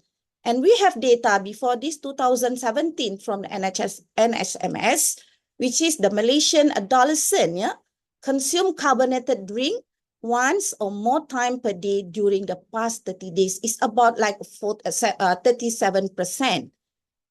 And as we know that in Malaysia, we already implemented the sugar tax in 2019, which is 40 cents per liter. And the implementation of the SSB, we aim basically to reduce the consumption of the SSB among Malaysian populations. So this is during that time, this is the category that actually covered by the tax. Carbonated drink, milk product and also fruit and vegetable juice. And based on the data from the WHO, increasing SSB retail price by at least 20% could reduce 20% of the consumption. So we hope that when we increase 20% the price, and by the end, they will reduce the consumption of the SSB. That is our aim based on the standard WHO. So after 2 years, the implementation of the taxations, there's some question whether the consumption of the individual on the SSB, whether they are changed or remain. That is one thing. We want to know. This is process of M&E, monitoring and evaluation. We want to know whether they are effective or not. At the same time, this study also would like to get the viewpoint from the SSB producer or industry and also policymaker on the economic impact of the SSB, whether they actually reformulate or other things. So therefore, from that, we try to investigate. And during that time, in 2021, there is no data to assess the impact of the SSB tax implementation among Malaysian children and adolescents. So therefore, it is the highly recommended to evaluate the impact and effectiveness of the SSB tax implementation in Malaysia. So this is the criteria for the criteria of the evaluations, which is followed by standard, by the UNICEF. We are looking whether they are relevant, whether they are effectiveness, or they have some impact. In this study, we are focusing on the short-term impact. And relevant, basically looking at the design of the SSB tax in Malaysian context, whether the design is effective, relevant or not. The effectiveness is relate on the SSB, whether they achieve the objective, and the impact looking at the short-term impact. So this is more detail for each of the relevant, the effectiveness, the impact, the detail of the objective. I don't want to discuss the detail of the objective, but we look at the relevant, effectiveness, and also the impact. At the same time, we also looking at the gender evaluation impact and equity regarding the socioeconomic, whether they have some impact when we test among the low income and higher income population. Okay, so this is one of the, I think, very important, the theory of change that using in this study. So relevant, basically, we are looking the revenue, generating government revenue towards the program and initiative regarding the health issues, or maybe a health program. And then the effectiveness, looking at the increasing retail price, the awareness, whether the public increase the awareness on the SSB, and also we are looking whether the industry reformulate the product or resizing the size. And finally, we are looking the impact. We are looking more on the whether the reformulate the SSB with the less sugar. So this is the context of the evaluation. So this is the operational definitions. I think everyone aware what is SSB definition, because every country have different definition of the SSB. But for our study, we just focusing on the SSB that covered by the tax, and also what is the large producer and SME, because we need to understand for this context of the study. So overall picture of this study, in order to evaluate the program, we have using the primary data collection, which is we are using the quantitative analysis. We go through the like a cross-sectional study. About 123 schools involve more than 5,000 children, adolescents, and also their parents. And at the same time, we conduct the qualitative analysis using the in-depth interview among the producer, 3 large and 2 small medium enterprise. At the same time, we interview the ministry that related with this SSB tax. And another one, we also looking at the secondary data, like quantitative analysis. We are looking at the SSB product price data, and also we look at the database of the HCL. So this is overview of the study. I don't want to go for detail for the methods, yeah. This is just an overview to understand who is the respondent of the study, Malaysian children and adolescents in this study for the quantitative research. And this is the sampling, I think, because we cover all the government school in Malaysia, and then we are looking at a primary school and secondary school, and we try to look at rural and urban area. So this is the overall picture about the quantitative research. And we have distributed the questionnaire, and the questionnaire consists of 2 parts, yeah. For children 7 to 9, the guardians need to answer the questions, and parents, yeah, or guardian is a proxy for the children, and also for the adolescents 10 to 17 years old, which is the questionnaire answers by the adolescent. And this is the part of the questionnaire that we send to the respondent.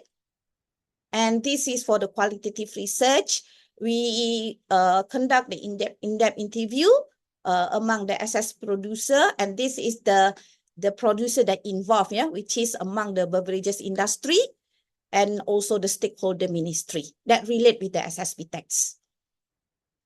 Okay, at the same time, we go through the quantitative data, yes, secondary data, looking at the HCL data from the database from the Ministry of Health, and also study on retail price of the SSB product, yeah, from the Ministry of Domestic Trade.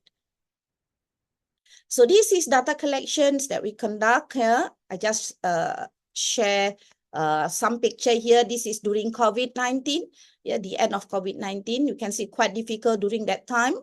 We go to the school, and then we meet the counselor or maybe headmaster. Then the teacher distribute to the children. We don't allow to see it and meet the children during that time. Okay.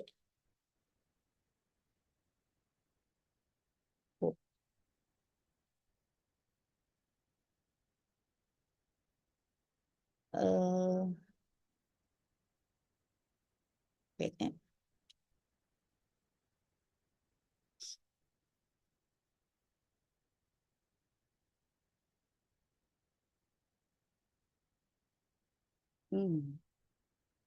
Okay. This is another pictures. Okay, I just want to share now for the findings, whether the design is relevant or not. Oh.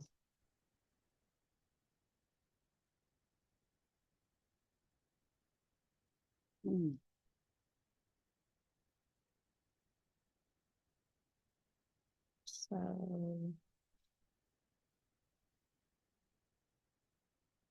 okay, this is one of the findings, whether they are relevant or not. Yeah.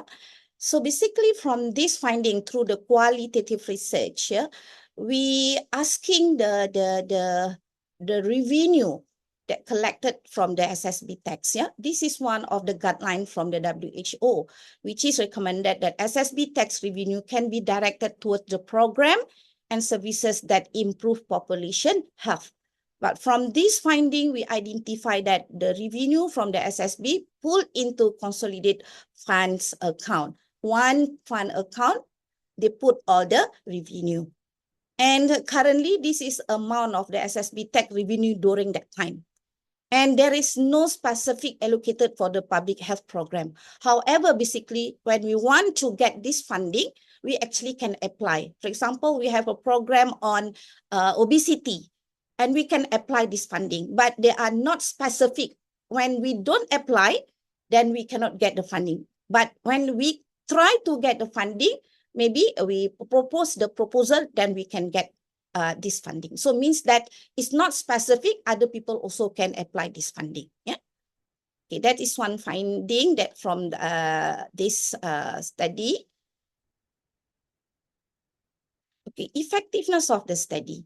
So in terms of the retail price, yeah, we can see that a slight increase in the SSB retail price, which is approximately 2.28%, which is our expected, yeah, should be 8.33% during that time, because it's very actually, it's not according to the standard, yeah, we should be 8.33, but currently during that time 2.24% retail price. But I believe that currently, because from this finding, after the budget, yeah, 2025, 2024, the ministry already take into consideration the tax already increased, and we need to go through the second evaluation to look whether this retail price already increased or not. Yeah, that is the demand lah for the monitoring. Okay, another one, yeah, why SSB retail price only increased slightly? So this is one of the reason. Number one, because of the large producer, they absorb the tax because it's quite 40 cents per liter. Yeah, they can absorb. That is one of the reason. And number two, the reason is the mixed response from the SME, small medium enterprise, which is whether they are reformulate the product or some of them maybe not pay the tax. Yeah, that is the reason lah why actually the retail price is not increased, that whatever that we expect. And in terms of reformulation, yeah, especially for the SME, mixed response, which is either 100% they are reformulate the SSB or none of them actually reformulate. So it's mixed response. But for the large producer, they try to reformulate at least 50% of the SSB product. So I can say that this is positive, yeah, which is the producer try proactive to reformulate the SSB product. So this is, I think, the good sign. They try our best to reformulate the product, yeah, to reduce the sugar in their product. That is one thing I think the good sign for the SSB tax. And then from the this logo, we identify that since 2019, the number of the industry apply the HCL increase. Yeah, very clear, they are increase, and the product increase, and also the producer and industry also increase. I can share this is one of the very good indicators, which is, I think, the cumulative of the product, SSB, consists of the HCL increase and increase, very clear. And the number of the producer, actually the highest applied by the large or multinational company, yeah, and follow the SME. So this is another indicators lah. They try our best to reformulate and apply based on the guideline of the SCL when the tax implemented 2019. It's a good indicators lah. In terms of the awareness, yeah, this is among the consumer. We can say that 1 in 4 adolescents, they are aware of the SSB tax. And among the parents, 1 in 3 parents, they are aware. This is the percentage lah, yeah. The adolescent, from that study, 26% they are aware. And from the parents, 35% they are aware about the SSB tax. And I can say that for the effectiveness, yes, SSB actually encourage reformulation activities, and most of the large producer absorb the SSB tax, and most the consumer, basically I can say like not aware, but some portion, a small portion, they are aware about this tax. Look at the impact, yeah, short-term impact. Oh.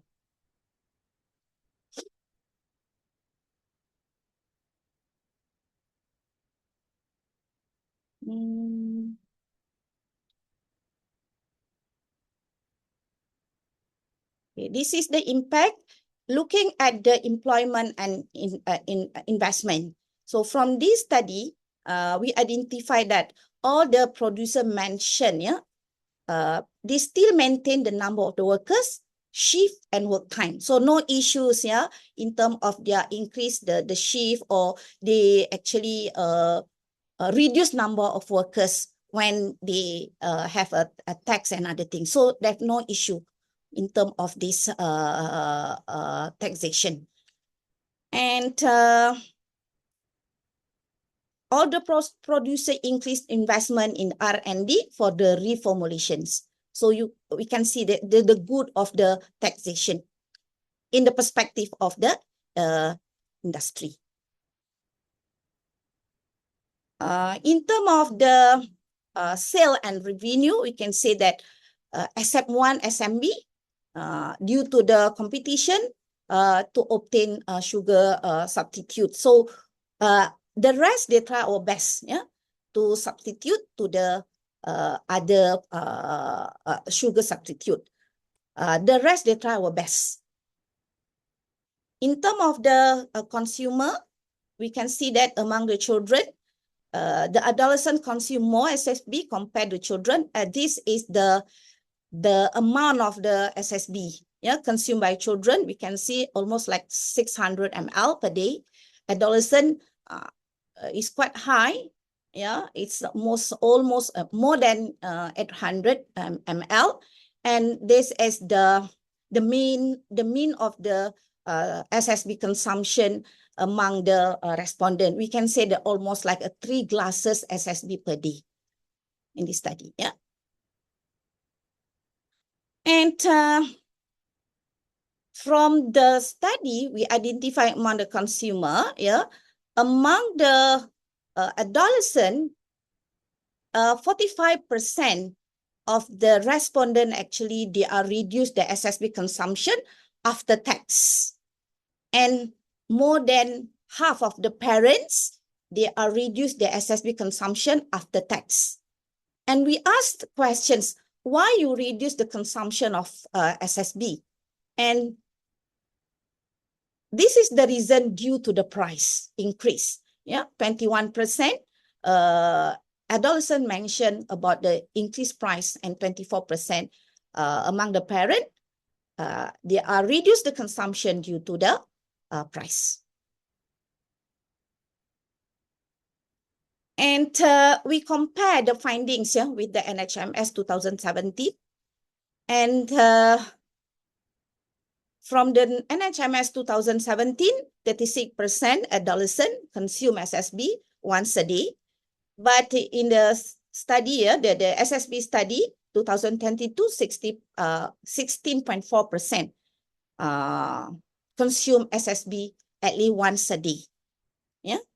So this is how, but maybe there are other reasons. This is during the COVID-19, at the end of the COVID-19. So, so I can say the impact of the study, impact of the SSB. Number one, SSB has no impact on the employment, sales, and revenue. Means that they still can maintain whatever they are doing. They still manage no reduce the number of the workers and other things. They maintain whatever they have. Number two is actually they practice slightly increase in terms of the R&D, especially reformulation. In terms of the consumer, we can see that the currents, they are consumed 3 glasses per day SSB, almost like 3 glasses, and 16.4% of the adolescent consume carbonated drink at least once a day. So in terms of equity, so we also study in terms of the disabled children. We have some issue with disabled children, and also B40 and also M40. So in terms of the socioeconomic, we can see rural area consume, we can say in terms of rural increase more, and B40 consume more compared to the counterpart. This is one thing. If you want to do some interventions, we need to look at these issues . So in terms of B40, we can see the prevalence of B40, 4.8% compared to T20, 1.1%. So in terms of gender, yeah, so there is no significant in terms of male and female, and also children with disabled and without disabled. They are similar, yeah, no different between these two groups. In terms of I can say that the equity or additional dimension that we go through, rural area, yeah, and also B40, and there are no different between the male and female, and disabled and without disabled. Okay, and lastly, we try to go further in terms of the factors. What is the factors that contribute to the consumption? Yeah.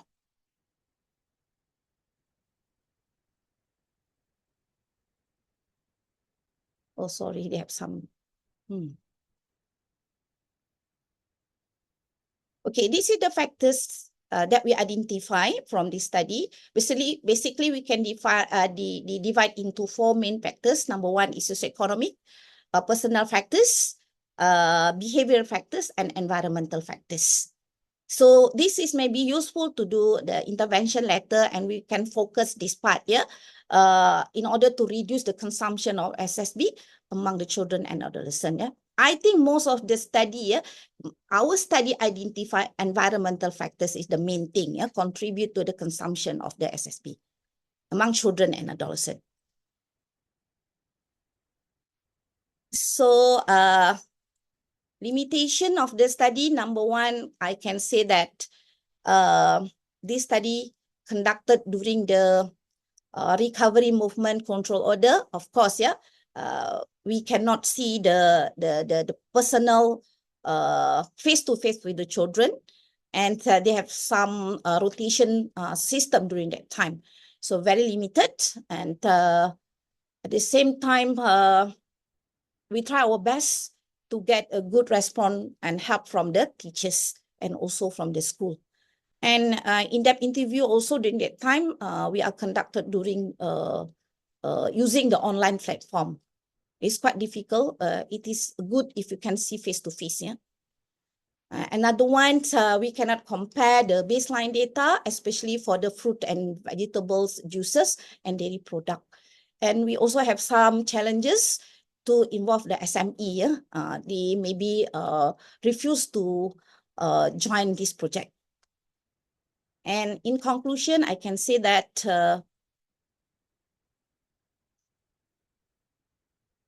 SSB tax implement since 2019 had impact on effectiveness on producer and consumer. Number 1, I can say that it increased reformulation activities. Yeah. Number 2, increased SSB retail price by 2.2%.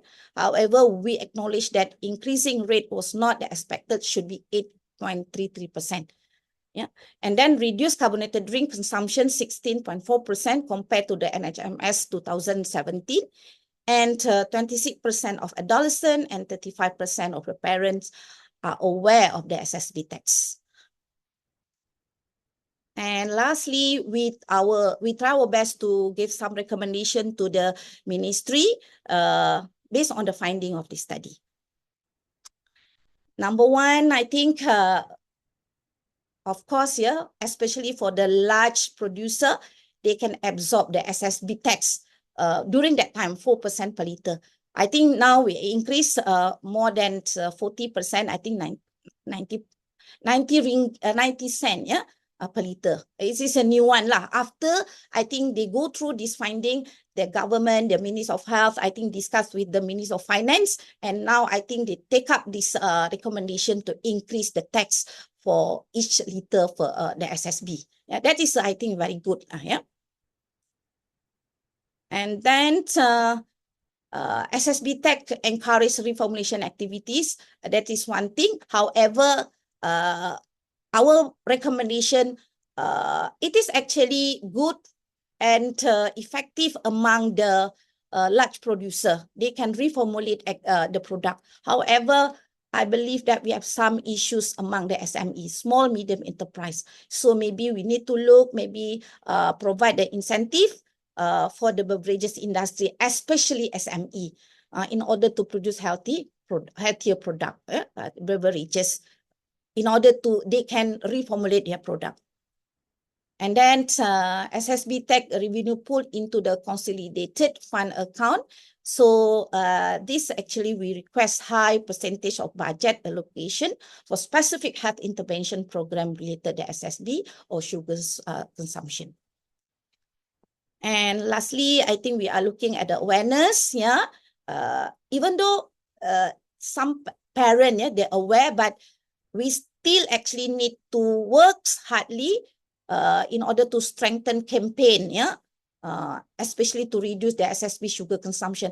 And currently, I believe that we have a perangi gula, yeah, it's a good. I go to grounded, yeah, in the populations, now they are talking about this campaign, yeah. So I think this is a good sign lah. Through my experience going to the B40 or me some group, yeah, even though T20, they are talking about this perangi sugar. Yeah, it's a good sign lah. And we also need to strengthen lah, yeah, intervention program among rural area and B40. And also we hope that this advocacy should be involved, not Ministry of Health, but should be multi-sectorial activities advocacy to give awareness lah. Yeah, Ministry of Health, Ministry of Education, Ministry of Higher Education, all this should be worked together in order to make sure that we can give awareness to all population in our country. Okay. So that is, I think, the factors associated with the SSB consumption. So we look at this is a good opportunity to strengthen existing program, yeah, that we have, like My Choice, My Meal, yeah. This is another possible activities like restrict marketing, promotion, unhealthy food for the children, or maybe a strengthen campaign in the school, yeah, and also a healthy school meal program. So all this actually can cover many factors that we identify in this study. So way forward, I think the end of my presentation, I hope that the process of M&E, yeah, monitoring and evaluation should be go for the next level. Yeah, we only conduct this study after 2 years, and I believe that we have identified plan time, a good time to evaluate maybe after 5 years or after 10 years, whether this tax, yeah, actually can reduce the consumption of the SSB. So therefore, in this study, yeah, we try our best to disseminate the findings. And then after that, Ministry of Health, I think they already conduct a lot of workshop and plan, yeah, in terms of the related agencies, stakeholder to look at this issue. And finally, we need to conduct the second evaluation of SSB tax implementations, maybe after 5 years. I believe that all this actually already take into consideration by the Ministry of Health. So I think that's all for presentation today. So thank you very much. Alhamdulillah. Thank you very much, Prof. Hasmah. That was an excellent presentation. So much valuable information to take in. See? Or information overloaded. Okay, 3 glasses of SSB, you know, per day, which is quite high among our adolescents, isn't it? All right, any questions from the floor?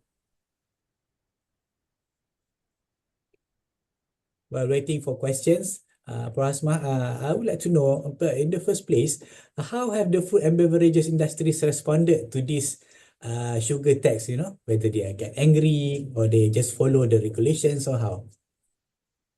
Oh, okay. It's not easy to deal. This is through our experience, yeah, because in order to deal with the industry, we have the members from the Faculty of Economy to look at these issues. Through their experience, actually, it's not easy to deal with them. Yeah, we try to convene them in order to involve in this study lah. Yeah, that I can mention.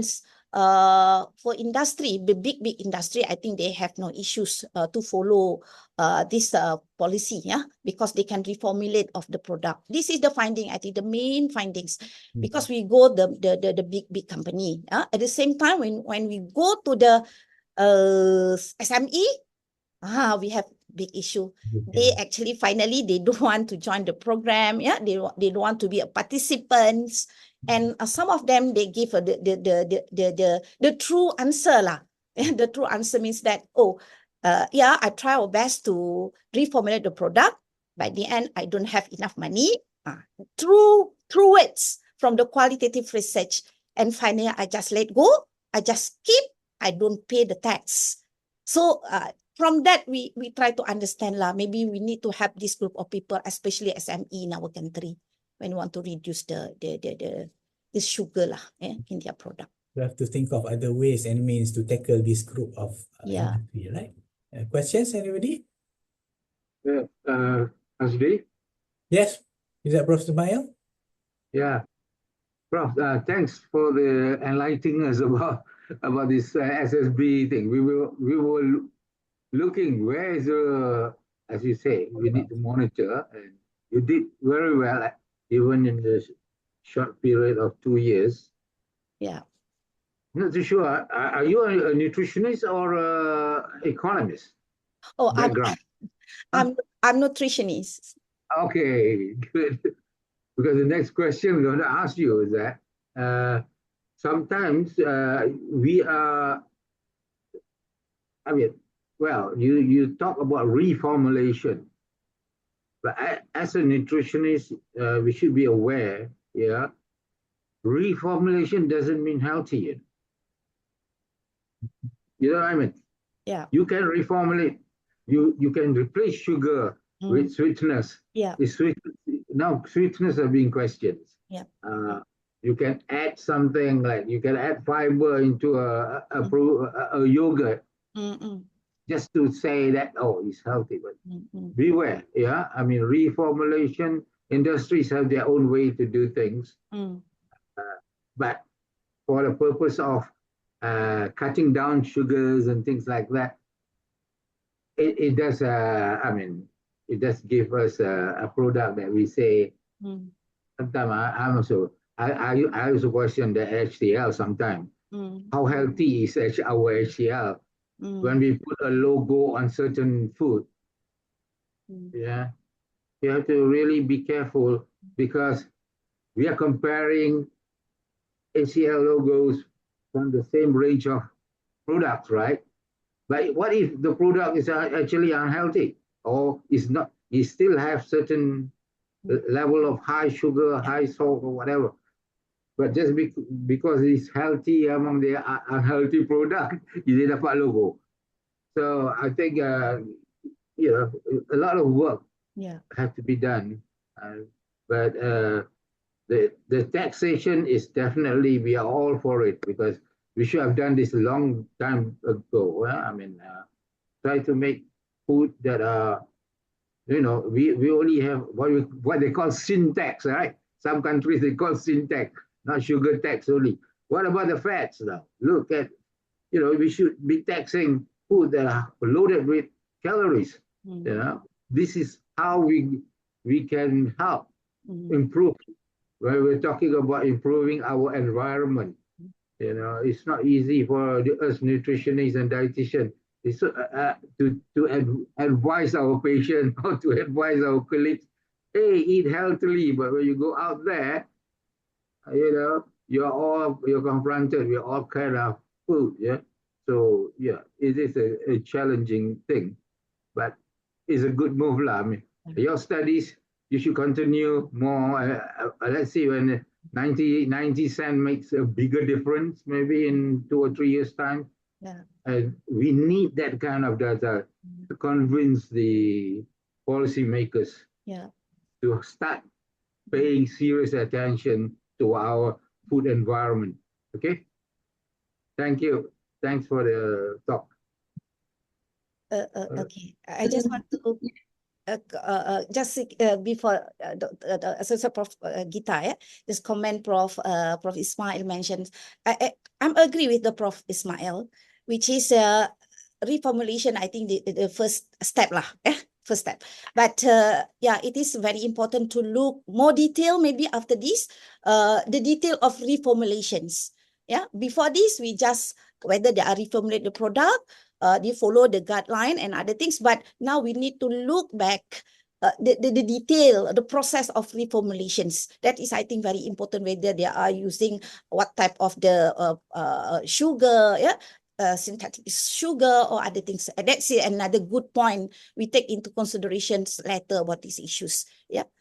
And at the same time, HCL, I also, this is a good starting to the consumer, to shape the behavior of the consumer. Yeah, now at least the consumer in the grassroots, I'm talking among the grassroots, Prof, because I'm go to the community and try to talk with them. At least you look this and see the logo, at least for the beginning. Maybe the next step, I think, to change the behavior, we need to detail logo in terms of HCL, and maybe HCL, they have some cut off. Yeah, I believe that is some cut off. Maybe we need to look back, we can reduce or other things, initiative to educate and shape the behavior of the consumer. Yeah, that is, I think, a very good ideas and opinion from the Prof. Ismail.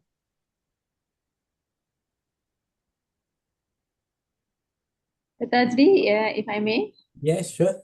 Go ahead. Thank you, Norhasmah, for your talk. It's very insightful. We come to understand about the impact of this SSB taxation. Yeah, I mean, your study have shown effectiveness on reducing the beverages intake. Yeah, but could you please explain, or maybe you have opinion about how do you think this can be reflected as in reduction in the prevalence of obesity? Maybe, taking example from other countries. And we have phases in terms of, I also understand from nutrition division that your study was a very convincing study that have, come to this stage of taxing 90 cents per liter as of this year. Just a very good thing. So well done to you and your team on this study. But we also want to understand how that can be reflected in terms of reducing obesity, for example. Okay, thank you, Dr. Gita, for, I think, very good questions regarding how it link with the policy toward the reducing or combating the obesity, yeah, in our country. So in this case, I refer to some other country, yeah, especially such as Brazil, yeah, Brazil, Chile. They are doing this, yeah, excellent, very excellent. And from that, I think on Monday, if I'm mistaken, one of the a speaker, they are talking about this issue. They give the example on Brazil and Chile, yeah? And it's a good indicators when they increase the tax. I think the percentage of the increase actually is higher than us lah. Yeah? I believe that they are followed 20% according to WHO. We not achieve that level lah. Slow and steady, but we try our best to convene the policymakers and ministry. But what happened in other country, yeah, they are reduced in terms of the obesity in their country. Yeah, one of the good example we can read in many articles published. One of the articles, I think, Popkin, 2021 that I refer, they are talking about how Chile and Brazil, they are very good in terms of reducing obesity in their country using the taxation. And beside the taxation, yeah, in other countries like Chile and Brazil, they also control the advertisement in the specific time that they know that during that time children watch television. Yeah, that is one thing. So they are very specific time. They don't allow us like SSB or other product which is high calorie, junk food and other things. Therefore, by the end, they evaluate the program, and they also indicate something decreasing the consumption of the product or snacking and other things. So how the policy, I believe, the policy can shape the behavior of the populations. That is one of the good example in other country. We are actually in the way to go for that. I believe because we are in pattern 4 that I mentioned, nutrition transition. Then we try to move, in the pattern 5. But everyone have a task as a nutritionist, maybe dietitian, have professional. We need to work together to ensure that our population can go for pattern 5, which is behavioral change. That I think our aim. I believe that in this seminar, in this webinar, we try our best to go for the pattern 5, based on the nutrition transitions. That's my answer lah. Yeah. Thank you, Prof. And also, some of these Latin American countries, they also have the FOPL on their products, right? So it's not probably merely one policy, as in taxation, but we need a lot more other policies to prevent this very big public health issue that we are facing. But I trust with what Encik Nazli presented just now with the way forward. At the nutrition division, they have quite a number of policies that they want to implement soon. So hopefully with that, we can see some good news, some changes, and move to the pattern 5, as you mentioned just now. Yeah. Thank you so much, Prof. Asma, once again. If I thank may you very add much. something, can I add something? Okay, perhaps the last one, Prof. Yeah, Go ahead. you were talking about behavioral change. Yeah. So is our Encik Nazli. But I think I think it's important. Behavioral change is important. But that's something that we nutritionists cannot. We have to fight for the environment that we live in, the food environment. Yeah, we are nutritionists, so we have to hold on to it. The problem is that the 24-hour outlet, he say, well, it cannot be curbs and so on. This is the thing. I mean, it's a matter of willpower kind of the government, whether they're willing to do it. During the COVID, kedai buka berapa jam je? 3 jam je kan? Boleh pula kita hidup kan? Kita boleh hidup masa tu. 3 jam je kedai window to do shopping. What we are asking the government is to stop having opening this kedai-kedai ni buka pada midnight till dawn, until pagi 6 jam kan. So this is something that there shouldn't be this thing. And then you say, oh, behavioral change. Well, if it's kedai buka, then how to change behavior? You know, people tend to go. If there's, if you don't give them the option, eat at 3 a.m. If you give them the option, of course, the thing that's the thing. I mean, behavior can change. If you take the food intake from the 60s till now, how your transition from real solid meals to all the ultra processed and beyond fast food, how the thing changed, we can see it. But the thing is that we have to question ourselves. We have to change behavior of people, but at the same time, government can do something to curb, to not let the environment be loaded with food that are so conducive to being obese. Yeah, that's what our problem is. Yeah, thank you. All right, thank you, Prof. Ismail. Yes, Prof. Asma. Just a short comment. Quick response, yeah. Just a short comment about Prof. Ismail. Yes, I agree for that environment. So I think we must we know that SCT, social cognitive theory. So from that theory, basically we cannot focusing on individual as a human, behavior change as a human, but we also look at the environment. So these two should be work together. Yeah, humans at the same time the environments, and it should go for the change of the behavior. So that is the combination of the SCT, social cognitive theory, that we can look the baseline, to change the context of our country. The combination between these two aspects lah, I think, together. All right. Thank you very much, Prof. Asma, and all everybody who joined the session, the third speech. Yes, of course, it is a very important. Perhaps we need another intellectual discourse to further discuss about this. Yeah. Thank you very much, Prof. Asma, Okay. for your excellent Thank you, speech and everyone. excellent talk. Saya cakap gambar. Okay, now ada Prof. Nanti kita cakap gambar.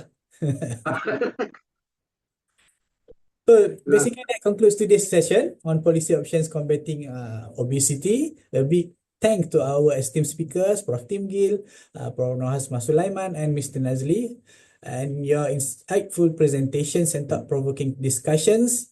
But the conversation does not stop here. Perhaps we need Dr. Jasmine, can you share the promotion poster? Obesity Week Malaysia will continue with our next exciting webinar on this Saturday, 8 March 2025 at 10 o'clock, this time in the morning. We will make it in the morning, titled Ramadan and Weight Management, A Path to a Healthier You. Please join us with Prof. Dr. Barakatul Nisa, Dr. Sindhu Nair, and Associate Professor Dr. Hazizi as they share practical strategies for maintaining a healthy weight during Ramadan while ensuring optimal nutrition. Okay, whether you are fasting for religious reasons or for health reasons, this session will provide valuable guidance to make your Ramadan healthier and more fulfilling, of course. Before we officially wrap up, this poster shows another exciting opportunity for you all to join. As part of Obesity Week Malaysia, we are inviting you for a 7-day Walk the Fast Ramadan Challenge, which will be happening from 9th to 16th of March.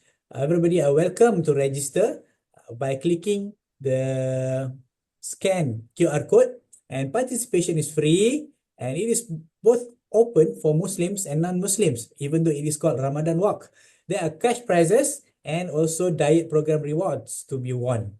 Okay, and there are also will be 7 daily walking teams. We have provided different types of teams for the 7 days. So just to make sure that everybody are engaged and excited to join and complete the challenge. So just click at the QR code or the link provided over there. And now we can have the photo group session. I hope everybody can switch on your camera. After this, we will share the QR code for you to provide your feedback and also for you to key in your information to claim the certificate of attendance, inshallah. We continue with photo group first. Dr. Azdie, you have to unpin yourself. Okay. How do I unpin myself, Dr. Gita? I think si Meng pinned me Are just you the host? Oh, let me do it. Let me do it. Okay.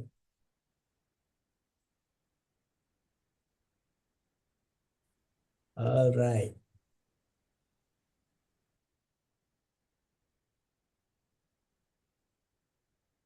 Who's taking the picture? Dr. Simeng, are you? Banyak yang Sure. tak buka Oh. kamera.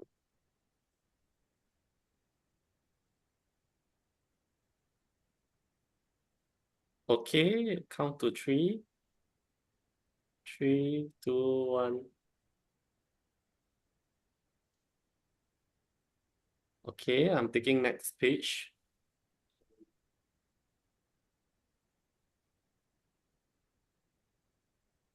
Okay, 3, 2, 1.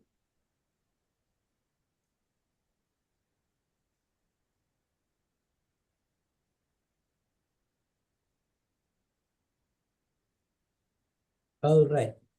Okay. Thank you very much, Dr. Simeng.